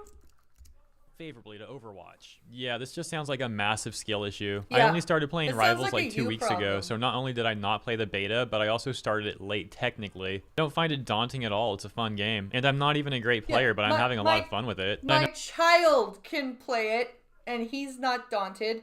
So you obviously clearly have a very large skill problem, and you need to stop bitching about it like it's an everybody problem. Now, plenty of people probably didn't play in the beta, and they're also having fun with the game, so I don't get what they're trying to say here. Except it seems like they're trying to make any excuse they can to try and insult Rivals and prop up Overwatch. Continuing, they say, Overwatch turned each new hero into a legitimate event. You would follow each update and tease with fervent anticipation, waiting to find out exactly what role they might fulfill. Guess what? Overwatch and Marvel Rivals are 2 different games by 2 different studios. And it's almost like the way that those games have content released is different because the game is different. And because Overwatch, what the fuck are you bitching about? Stop comparing. Look like. That won't happen when Rivals adds Sentry. Every new hero was unexpected, but for Rivals, it feels like we already have to temper our expectations after NetEase jumped the gun on its A-listers. Yeah, so I think this point is just terrible. I'm actually a huge fan of the Sentry. He's probably my favorite Marvel hero. I like how he's a very flawed character. I also like the whole Void thing. And then when he merges with the Void, I think that's one of the sickest character designs in all of comics. Regardless, the point they're trying to make here is that Rivals has already used the A-listers in comics, so the next heroes they release aren't going to be very interesting or... Except the people playing Marvel Rivals are clearly Marvel fans, and they will most likely have read the comics and know about these other heroes that probably they're sick and tired of having the A-listers in a game and would like to play some of the side characters. Or compelling, essentially, which is beyond absurd. There's still so many A-list heroes that Rivals hasn't added. Comes off like they just don't know what they're talking about. Like, here's some, not including the upcoming heroes in Season 1 and not including villains. But we got, like, Cyclops, Kitty Pryde, Rogue, X-23, Blade, Kitty Jubilee. Pryde? Sick! Why can't I play this game, damn it? X-23? Fucking Miss awesome. Marvel, Captain Marvel, Iron Lad, and Professor X. And they end by saying, I could be proven wrong, but right now I'm not very excited about new heroes to come to Rivals, because we are already dealing with an excessive roster. There is no moderation and a desire to give players a temporary power fantasy, instead of easing them into things. This will only hurt the game in the long run. How? How could it possibly hurt the game in the long run? People are happy. People are happy they don't have to wait. They have all these wonderful games or characters to pick And from. feeling that way right now isn't a good sign. Well, considering that it's journalists from the Gamer saying all this stuff, then it probably is a good sign, actually. Generally, if you do the opposite of what these sort of gaming journalists say, then you'll be very successful. But yeah, that's it for this one. Let me know what you think about all this stuff in the comments. If you enjoyed the coverage, please consider liking and or subscribing. Appreciate you. Have a great week ahead, and I'll see you in the next one. Let's give you a subscribe. Let's give you a subscribe. That was a good video. That was a good video. So we'll give you a like and a subscribe. There we go. So this is what I'm talking about when we have all these different freaking opinions on games, and it's so crazy to just listen to these people bitch. And apparently in the next video we're gonna learn how gamers ruined 2024 somehow. It's apparently our fault that 2024 was shit, and we're gonna find out how. And let's listen. You know what's crazy? I would guarantee that if I asked the question to my audience, why do you think so? You know what's crazy? I would guarantee that if I asked the question to my audience, why do you think so many studios shut down? Why do you think there were so many layoffs? Why do you think so many games had failed? I would guarantee that the vast majority of you would be able to answer that question without any issue. But the funny thing is that apparently, well, everybody else is struggling to figure out that answer. Well, so the answer is that the studios have decided to diversify beyond the point of necessity, and have gone completely woke. You know, 2024 was apparently the worst year in gaming. I know those incredible games that you played, those insane sales that we saw some of these games reach, those awesome indie hits that you played. Don't pay attention to any of that. None of that actually matters. What really matters is the layoffs and the mean things that people are saying on Twitter. Yeah, no, I don't think so. I think the fact that game studios have had some pretty good hits, some pretty good successes. Yeah, they've had some flops, like Suicide Squad last year, and Concord this year, and Dragon Age Veilguard, and, you know, but there have been some really good games that have come out. We have journalists that are out there that are struggling. They are coping. They are grasping at straws, trying to figure out what happened to the industry, while at the exact same time, they are painting the audience as extremists because they didn't play the games or they criticized the games in a way that they didn't appreciate. You know, one of the biggest threats that we have across the entire industry, this is probably the same for other industries as well, but it's especially true for video games, is that we have a lot of people that are out there that want to purposefully misinterpret what player criticisms or customer criticisms are for their own virtue or agenda. Yeah, these people who, oh, did you like the game? No, I found it preachy, and I found it, the ideology did not match my own at all, and I found it very uncomfortable, and I found everything ham-handed and shoved down my throat. Oh, well, you're just a bigot and a racist, and you're the problem with video games. Okay, just offering my opinion, but all right. And it is having a massive impact on this industry. How many times have you guys seen somebody say something along the lines of, this is exactly what they said? And they'll put quotations around something, but they're implying what somebody said, not actually directly quoting them. This disingenuous nature of conversation, debating, and arguing just doesn't work, and it's falling flat with audiences, and it's ruining the products that we're trying to buy. Yeah. That's the reason why a lot of players are pushing back on it. It is. Because we're tired of being called extremists and racists and bigots and everything in between just because a game that was rushed and done badly and shoved full of diversity and diversity and inclusion ideology, just because we don't want that in our video games, that doesn't make us horrible. You know, I'm not going to pretend like this doesn't happen on both ends. Of course you're seeing that from the players. Of course you're going to see some of that stuff from the audience. But the critical difference here is that the players are a diverse group.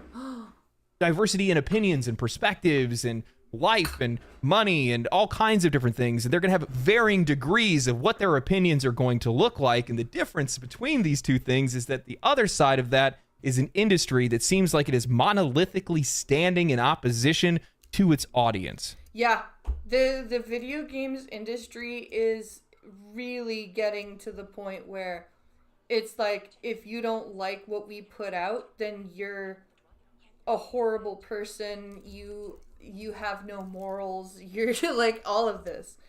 But maybe I'm wrong. So today what we're going to do is we're going to find out why the players are the ones that are at fault for the fallout of 2024. As I sat in an airport waiting for my flight, excited to visit my family for the holidays, reflecting on how incredible of a year 2024 was for video games, I came across this article from TheWire.com titled 2024 was the year that the bottom fell out of the video game industry. From layoffs to the return of Gamergate, video games and the people who make and play them had a rough year. The return of Gamergate. Oh, my Lord. And I thought to myself, well, that's a tad dramatic. I mean, yeah, we saw some massive layoffs, cancellations, and closures across the industry, and it was arguably one of the most divisive years in gaming. Yeah. However, 2024, while tumultuous, was an incredible year across the board. Indie games reached unheard of heights, and independent AA and AAA studios dominated the entire year. Steam, Tencent Gaming, Steam updated their policies to protect their customers from rug-pulled DLC and roadmaps. California forced publishers and studios to plainly state that customers do not own what they are buying. 2024 was a step forward for consumers, but apparently that isn't where our priorities should be. No, because as long as you're not feeling sorry for the poor game journalists, then you are a heartless bastard. Megan Farakmanesh of TheWire.com writes, for the people who make games, 2024 was a year of holding on for dear life. At the annual Game Developer Conference in March, Survive Till 25 was this year's incantation, summoned to keep morale on pace. Others resorted to full-on screams as layoffs in the industry charted record highs and developers found themselves under attack online. People were screaming at Game Dev Con? I didn't know that. For conspiratorial nonsense. Holy shit. In 2023, more than 10,000 developers lost their jobs. Okay. 1/3 of game makers surveyed at the beginning of the year reported that they had been affected by layoffs in some way. While there were some wins for labor organizers at big studios like Activision Blizzard and collective action around fighting for protection from the encroachment of AI on employment, the industry's collective brain drain continued in 2024 as workers lost jobs en masse. Well, you know how to fix that, don't you? Make a better video game. 6 months in, and this year's layoff tally had already surpassed that of 2023. According to Matthew Ball, an advisor and producer for the games and television space, 2024's job loss count will wind up being about 40% higher than the previous years. Again, make better games, and this won't happen. The explanation is complex and wide-ranging for the same reasons the layoffs are so deep and continuous, and sit alongside many studio closures and even more canceled games, Ball says. Developers are under attack for conspiratorial nonsense, and they're trying to figure out why games are failing. You guys aren't seeing the correlation here? I wonder why. I wonder why games are failing when developers are fucking around with everything except the game mechanics, and they're not making them work properly. Sweet liberty. At the games and then look at the layoffs. Outside of Hi-Fi Rush, many of the studios that released games that fell flat with audiences fell flat for countless reasons that are pretty obvious to everybody else. Meanwhile, all of these publishers are investing obscene amounts of money into these projects. What do they think the recourse is for that money lost? They think that it comes from the money tree and it will just replenish itself. When these studios and these publishers are investing $200 to $300 million into a single game, if not more, we're not even talking about marketing budget. Do you think that Microsoft is just going to accept the hit for Redfall, that Sony's just going to accept the $400 million wasted on Concord? No. Fuck no. Sony and Microsoft are not going to look over at the game development division and go, so, you guys blew almost $500 million on this game, and it sucks. How are you going to fix that? That Ubisoft, who's been unable to turn a profit on damn near anything for years now, is somehow not going to have any repercussions for that? What's the conspiracy here? It's the gamers. The gamers are all conspiring to not play video games anymore. They're the anti-video game lovers. I'm sick and tired of games media treating industry layoffs as some sort of surprise tragedy, conveniently ignoring the root cause that these companies failed to deliver on their customers' needs and the publishers over-budgeted on those projects and set unrealistic sales projections.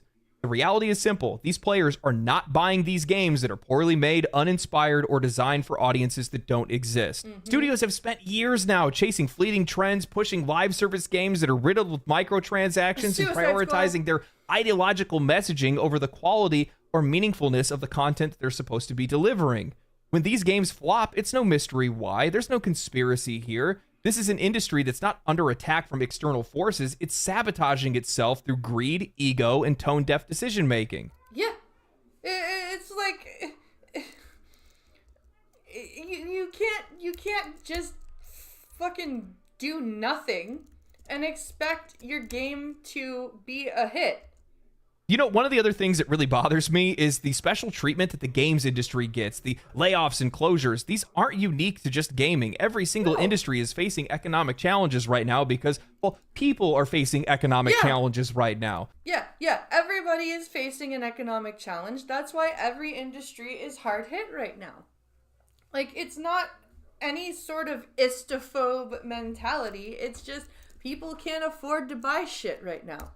The tech sector saw 141,000 jobs lost. Manufacturing saw 17,000 jobs lost. Retail, 4,800, and many more sectors saw the same. What is unique in gaming is that this is largely self-inflicted. Companies like Ubisoft, Microsoft, Sony, and more have consistently wasted their resources on bloated projects, garbage games, ideological soapboxes, and live service games that nobody was asking for.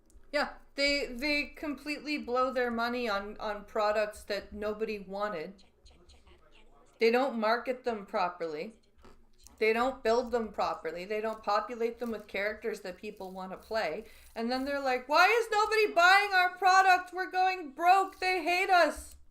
While ignoring their core audience. These layoffs are the inevitable result of poor leadership and decisions that were prioritizing quick profits and ego over player satisfaction. Studios aren't failing because of bad luck. They're failing because they've stopped making games that people care about. As a customer, I'm going to be honest, I just don't care or feel anything for any of these internal struggles that these companies go through, especially when it's mismanagement to blame. The industry's decline is a natural consequence of treating customers like an afterthought. Yeah. You can't treat your demographic like they don't matter and call them names and then expect them to stick around. If studios want to survive, well, they need to stop chasing trends, stop alienating their core audiences, and start focusing on making great games. The problem isn't the market or the players, it's the industry itself. Please show me an example of a studio, a great studio that released a successful game, that performed well day one, that sold really well, that delivered and exceeded players' expectations. They prioritized the players' needs, and then they ended up having layoffs. None. You can't, because it doesn't exist, because successful games make successful studios, which keeps people in business. Why are we conveniently ignoring the fact that the studios that failed this year and even last year, well, I guess this year's 2025, 2024 and 2023 were because those games didn't sell. They made games that players didn't buy, and thus they went out of business, because that's just how the world works. You know, at the very least, I do feel for some of the developers that lost their job, because they're not the ones that are making the decisions that led to these studios having layoffs or closures. No, they are not. The developers are not the problem here. It's the producers of the games. Because it's not your audio engineer, it's not your level designer, it's not your animators or programmers, it's the leadership at these companies. But I will say this, as an employee at these studios, if you guys are out there and you're making video games today, you need to be paying attention to your leadership, and you have to recognize where that ship is going. If you're working for someone that you know is not doing a very good job of putting a video game together, you need to get out of there way before those layoffs come out. There is no way that there aren't people that were at, you know, Suicide Squad Kills the Justice League and saying, "Oh man, we got a game of the year situation right here." Yeah, no, there's no way you thought that. You got to recognize and know what the consequences of a game like that are going to look like for a studio. Yeah. It's not going to be good. You know, when I read articles like this, what really upsets me is how they perpetuate this idea of entitlement, that regardless of the outcomes, that people should keep their jobs. Yeah. Regardless of whether you make a horrible video game or not, you deserve to still have a job. The game still deserves to be played and bought and paid for. And this entitlement is crazy. It's not their fault. It is. It's a collective thing, right? We're working as a team together to make this game and put it out there. And, well, if it doesn't sell, you lose your job. Because that's just how it goes, especially with how much money's out there. And the issue is that when you start taking away, you know, accountability, well, then they start looking around and saying, well, if it's not the leadership and it's not the industry, well, who would it be? Gamers. The players.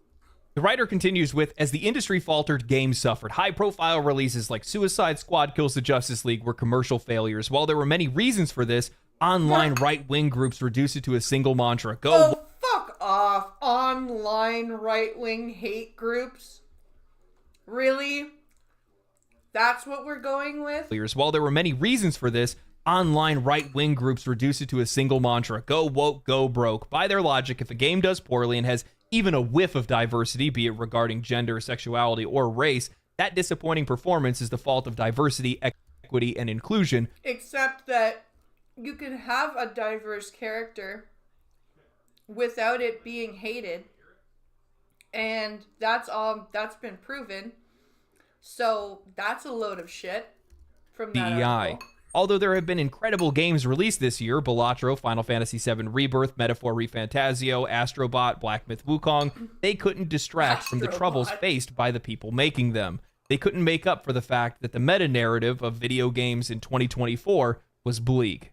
Ball says that the blame for this can't all be pinned to a single thing, like capitalism, mismanagement, COVID-19, or even interest rates. It involves development costs, how studios are staffed, consumer spending habits, and game pricing. The storm is so brutal, he says, because it's all of these things at once, and none have been really alleviated since the layoffs began. For indie developers specifically, the threat to their existence has been substantial. Dozens of small studios shuttered in 2024, though it's been difficult to get a full picture on how many indie studios the industry has lost, as they're more likely to shut down quietly without much fanfare or before many players even know they exist. With dwindling opportunities to get funding from investors and little cash to go around, developers sought alternative methods to get funding for their games in the past year. Some took bankrolling into their own hands. Among Us creator Innersloth launched an initiative to give fellow developers backing to finish projects. Others, like Tales of Kanzera Zhao developer Surgeon Studios, made their plans public in early development in hopes of attracting investments, all while fending off racist attacks from the anti-DEI crowd, making the challenges they're facing twofold.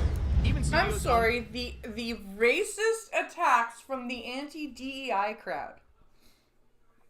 You mean the people who just want to play a game and not have ideology shoved down their throat? You mean those people? By tech juggernauts weren't immune to the industry's contractions. Microsoft shuttered Arcane Austin and Tango Gameworks. Sony shut down Firewalk. The latter shuttering wasn't wholly surprising. Its big 2024 release Concord was largely considered a flop.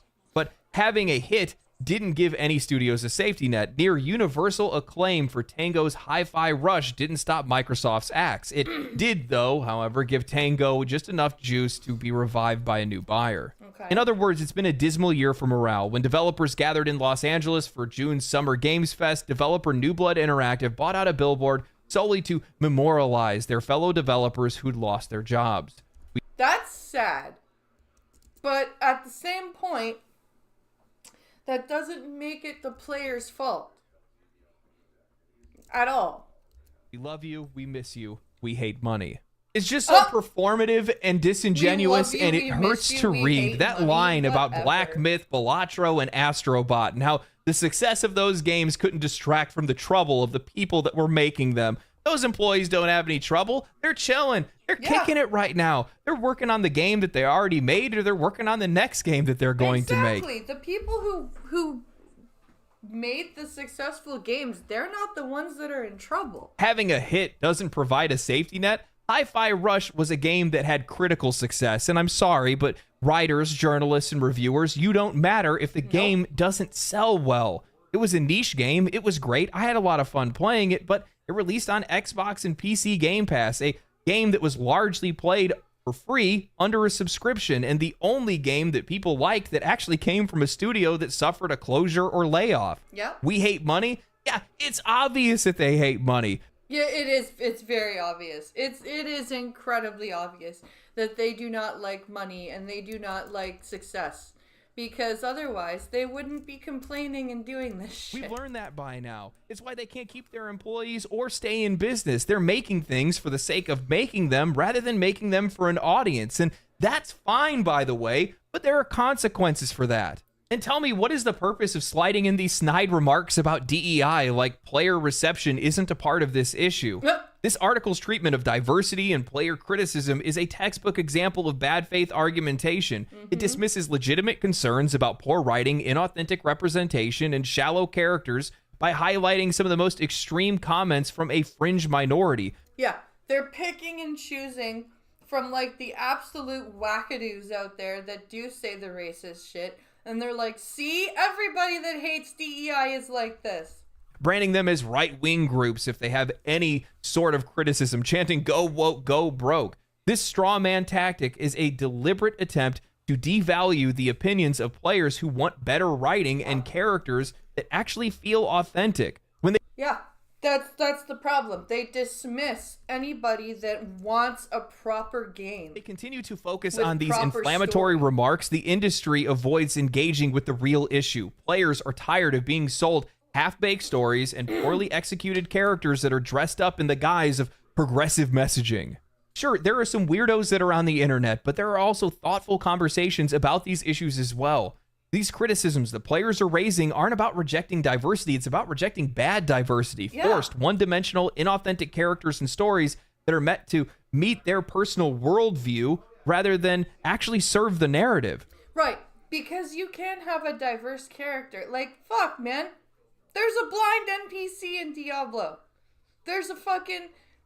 you can have diverse characters anywhere. You don't have to have them shouting out horribly ideologically driven stuff all the time and shoving it down your throat. Players want nuanced, well-developed characters like we've seen in so many successful games. Take a look around.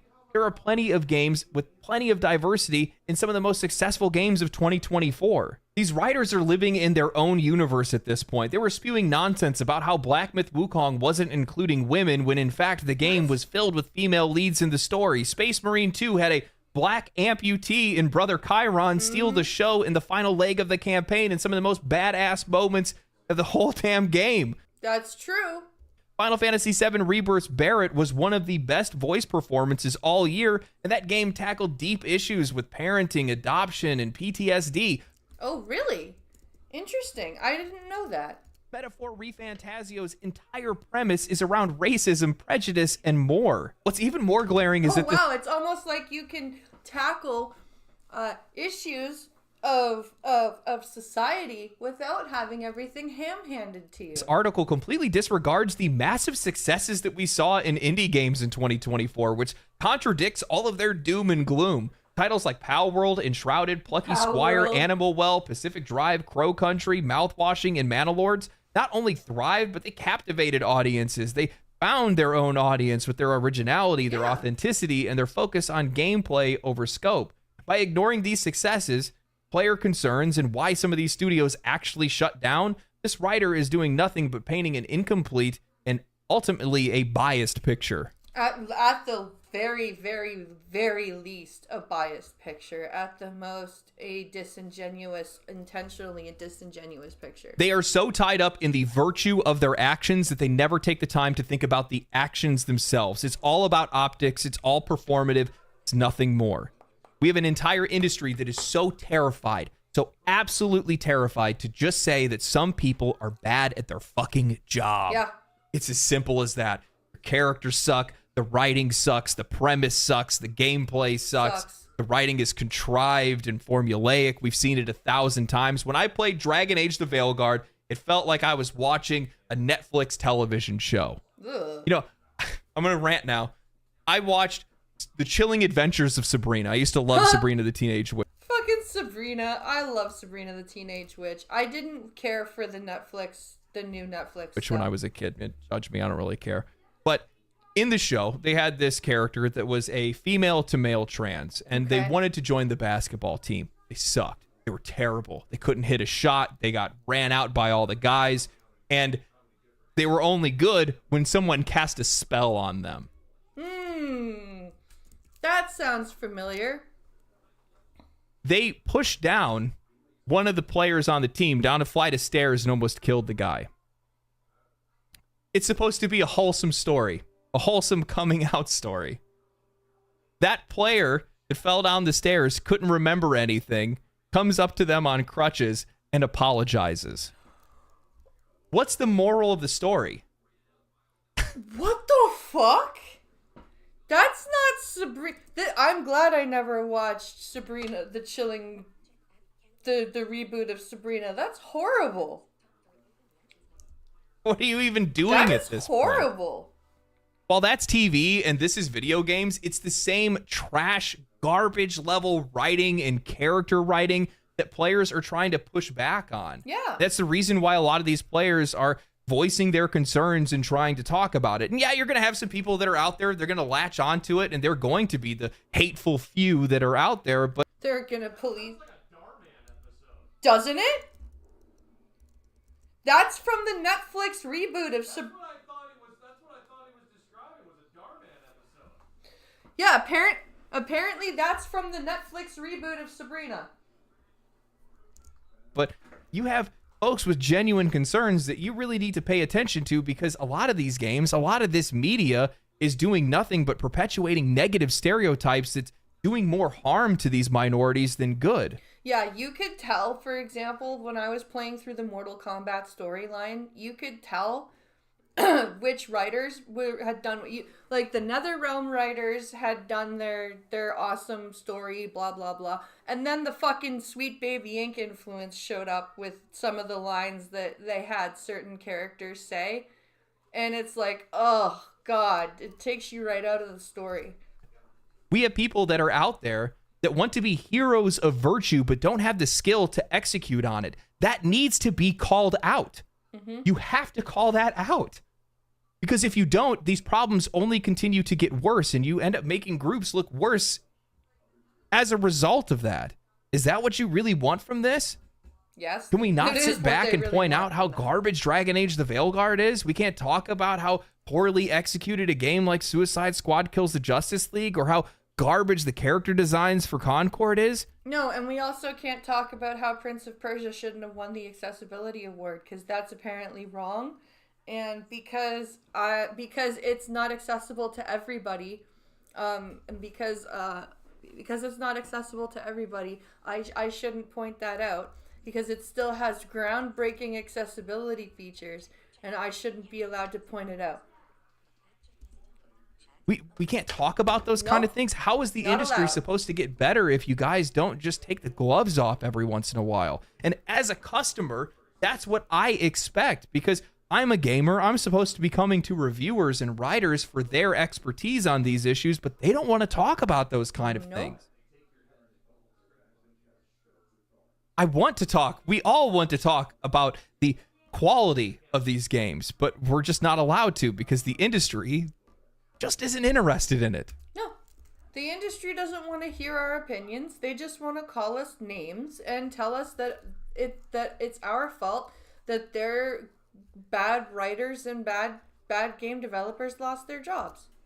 The writer concludes with, this year may have been the 10th anniversary of Gamergate, the 2014 online hate movement that shaped the internet harassment tactics apparent today. But online conversations felt like a trip back in time. Conservative ideologues bemoaned the inclusion of characters who did not fit the cookie-cutter image of a white, cis, hetero man. They complained that DEI was being forced upon them. It is, and I'm not a cis het white man, and I still think that DEI is being forced on us.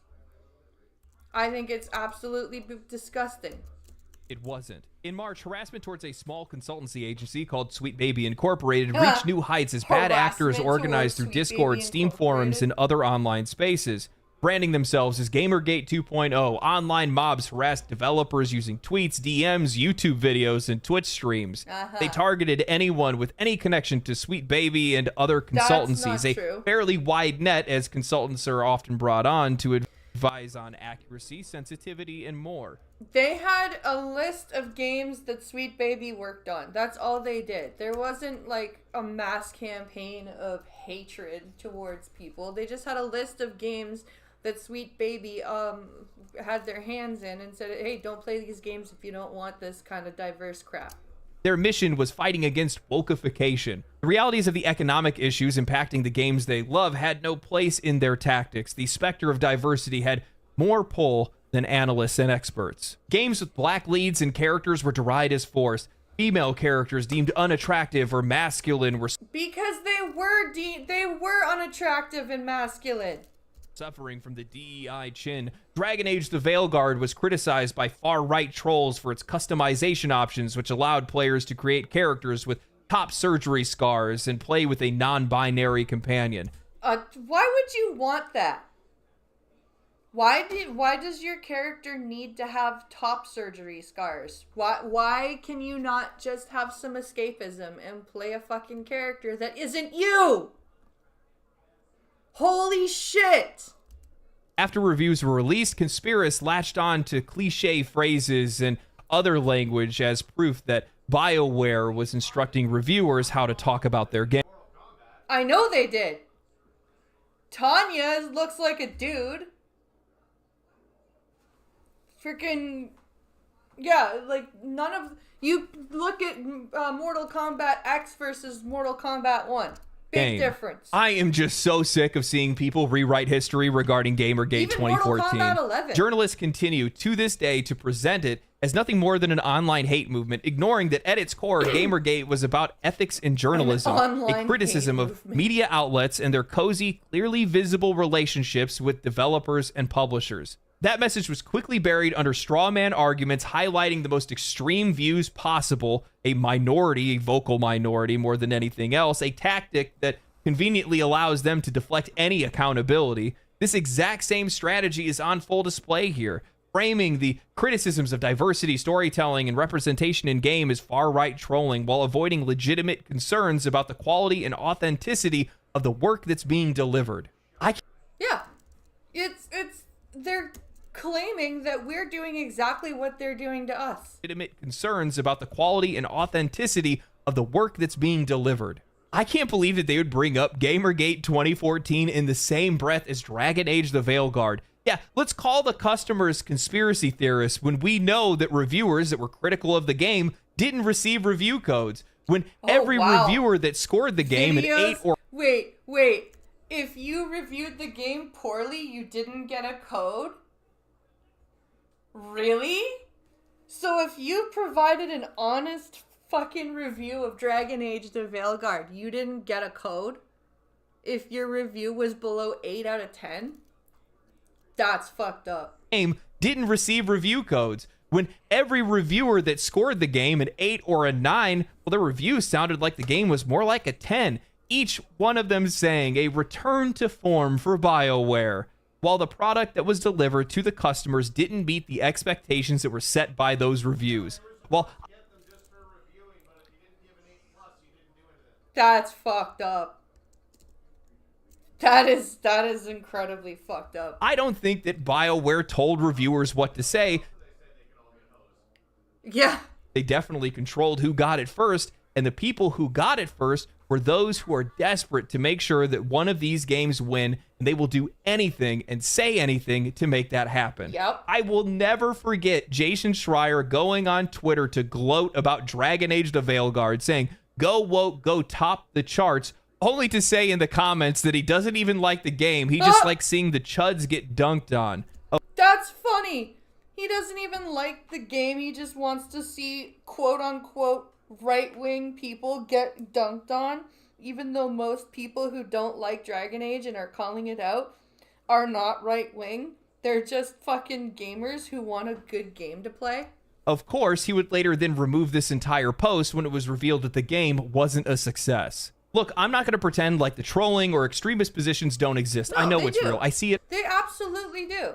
But to pretend that they are the majority of opinions is bullshit. All the time. I see it every single day. I see it in the comment sections of videos and live streams. I see weirdos on social media that are sharing images of what underwear Eve from Stellar Blade would wear versus the character from Naughty Dog's Intergalactic. I see how hard people will sometimes reach on Twitter to find issues with something that just aren't there, just to try to keep the hate train moving. But at the end of the day, the only reason why those groups find any traction is because there are real issues in the industry today that add fuel to that fire. And ignoring them or pretending like the house isn't burning down around you isn't going to help these studios and keep them from closing or keep these games from failing or help people keep their jobs. Take a step back and look at the bigger picture. Why did some of these games fail? Why were people criticizing Sweet Baby Incorporated? Why were these games so fundamentally flawed? You know, my first thought when I saw the whole Sweet Baby Incorporated drama come up was not about the consultancy agency itself. It was about why companies developing narrative-driven games would even need to outsource parts of their story to an external agency in the first place. Agreed. Why, if you can't write your story and your character properly and you need a consultant to do it, then perhaps you shouldn't be doing that particular writing. That's the real issue. Let's do a root cause analysis here. We have studios right now that are burning through hundreds of millions of dollars on bloated, overscope projects. Those same studios are overstaffed, leading to layers upon layers of management that are trying to oversee these massive teams. The more management you introduce, the more diluted the vision of the company and the game becomes, and the harder it is to be able to make clear, decisive calls. It's a classic case of too many cooks in the kitchen. Yep. With deadlines looming and budgets spiraling out of control, studios find themselves scrambling to complete unfinished parts of their game. To meet those deadlines, they then bring in external agencies to share the workload. Well, then stop rushing. Or studios should stop rushing their developers. The result, a game that barely has any cohesive identity because it's been put through so many hands. It has no unifying vision to be able to tie it together. Add in an outside consultant who's unfamiliar with the heart of the project, and it's like playing a game of telephone. Every step introduces more miscommunication and disconnection, all driven by overscoping, mismanagement, and unchecked egos at the top. And I bet you that there's a lot of micromanagement going on in this too. A lot of people from on high coming down and going, this doesn't sound right, make it more like this. Of course these games were destined to fail, but we aren't talking about that, and these writers aren't interested in looking into it. Nope. The truth is, none of this is going to stop. And it's not going to stop until a lot of these companies start going out of business, and basically, that's it. Because at the end of the day, it goes back to what I was saying before, that you have people that are out there that are so caught up in the virtue of their actions that are not actually thinking about their actions. They will say a lot of things, but they won't think about what they're saying. Yeah. Like, as an example, you're going to have a lot of folks that are out there that'll say, I want diversity in video games. Full stop. That's it. Because isn't that just the most virtuous thing to say? Yeah. I say I want diversity in games because I want a diversity in perspectives. I want a diversity in character and perspective and storytelling. I want shared experiences. I want something that is maybe going to change the way that I view the world, or maybe help me empathize with people that I've never understood before, because I've had games that have done that for me in the past. I think one of the best examples of this is Warframe, actually. Really? They have this entire quest line that is about an autistic character, and I never understood the perspective of somebody that was autistic until I played that game and played that mission, and then now I understand far better than I ever have before, more than I've ever seen on a television. Did you know that about Warframe, honey? That they had a quest line surrounding an autistic person. Interesting. Show or read in an article or anything like that. And it's important to keep grounded. There's a fundamental difference there in the authenticity and what you actually want. Mm-hmm. You know, going into 2025, I decided that I wanted to deliver better content to my viewers, because that's what my viewers deserve. They're the ones that support me, and without them, I'm nothing. And when I read an article like this, I realize... I heard that. You heard what? Yes. That's why I play Warframe. What? Because it's one of my tisms. It's one of your tisms. It's one of my tisms. It's flashy colors, 500 early. It keeps your actual ADHD distracted. But unfortunately with me, I have the whole other half of me, which looks at the literal DEI side of it. Mm-hmm. And because I know all the Warframe devs. Yeah. In a sense, like, I know of all the Warframe devs. Yeah. As in, like, because they all live stream together, they all do this stuff, right? And you can watch their streams, you can watch how they talk, watch how they act. Yeah, they're Sweet Baby Ink's all over that fucking thing. Oh, really? But they're also, don't forget, SBI is also still doing like 30 or 40 games. So that's one of them. Yeah. And you know what? I don't care. That doesn't bother me. I'm trying to disassociate. The only problem is I was fine up until they gave me a split personality. They what? Basically, you remember how I was just doing the same things over and over and over again, and I just wasn't doing that one main mission? Yeah. I didn't want to do it.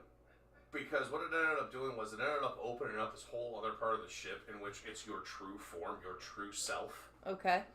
And it turns out you're not an alien warrior, you're not a Tenno, you're a dude. It's like it's kind of like Assassin's Creed in a way.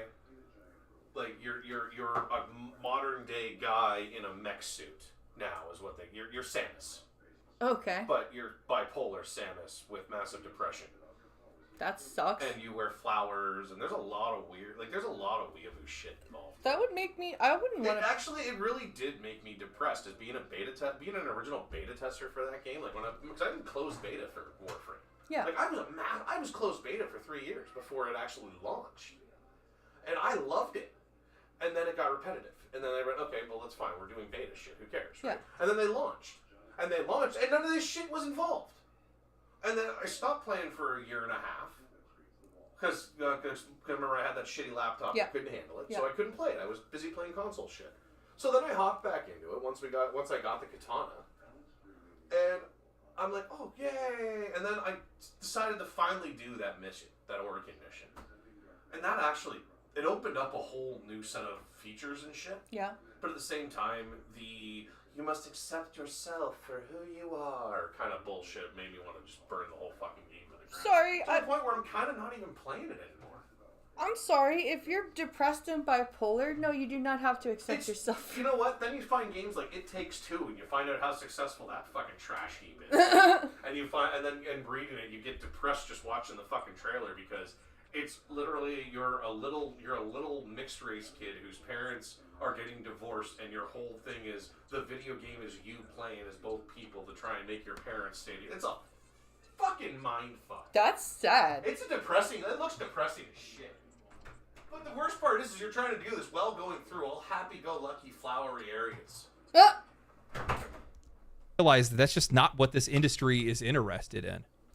They have this weird relationship between the two of them where they keep, the media covers the industry, but now I'm realizing it's more like they cover for the industry, not actually covering what's going on in the industry. They care a lot more about each other than the people that actually keep them in business in the first place. And that's their fundamental flaw. You have to respect where the money comes from, because without us, you're nothing. No. It's true. Without the customer, the video game industry is literally nothing and has nothing. And they need to understand that. Without us, they are screwed. They are absolutely and well and truly screwed. And it's sad that these games are turning into this and making us so like angry at the stuff that we love to play. Like I love video games. I don't want shit like that in my video game. I don't want diversity and depression and marriage counseling and shit in my video game. I don't want that shit. I want to escape. I want to escape. That's what I want. And so, yeah, it's ridiculous. I can't even understand why people put up with this crap and why people call each other just horrible names because they don't like a video game. Like, I don't understand that. I really don't understand that. And yeah, I don't understand. So I am going to end here because I need to get my youngest into bed in about 15 minutes. But I will be back on Twitch later tonight, and what I'm going to do is I'm going to wear my earbuds and my headphones, so that way I can hear chat, I can hear when like raids and stuff happen, because I've been missing a lot of that lately, and I don't want to do that. So I will have my earbuds over or in with my headphones, because I can't actually wear both.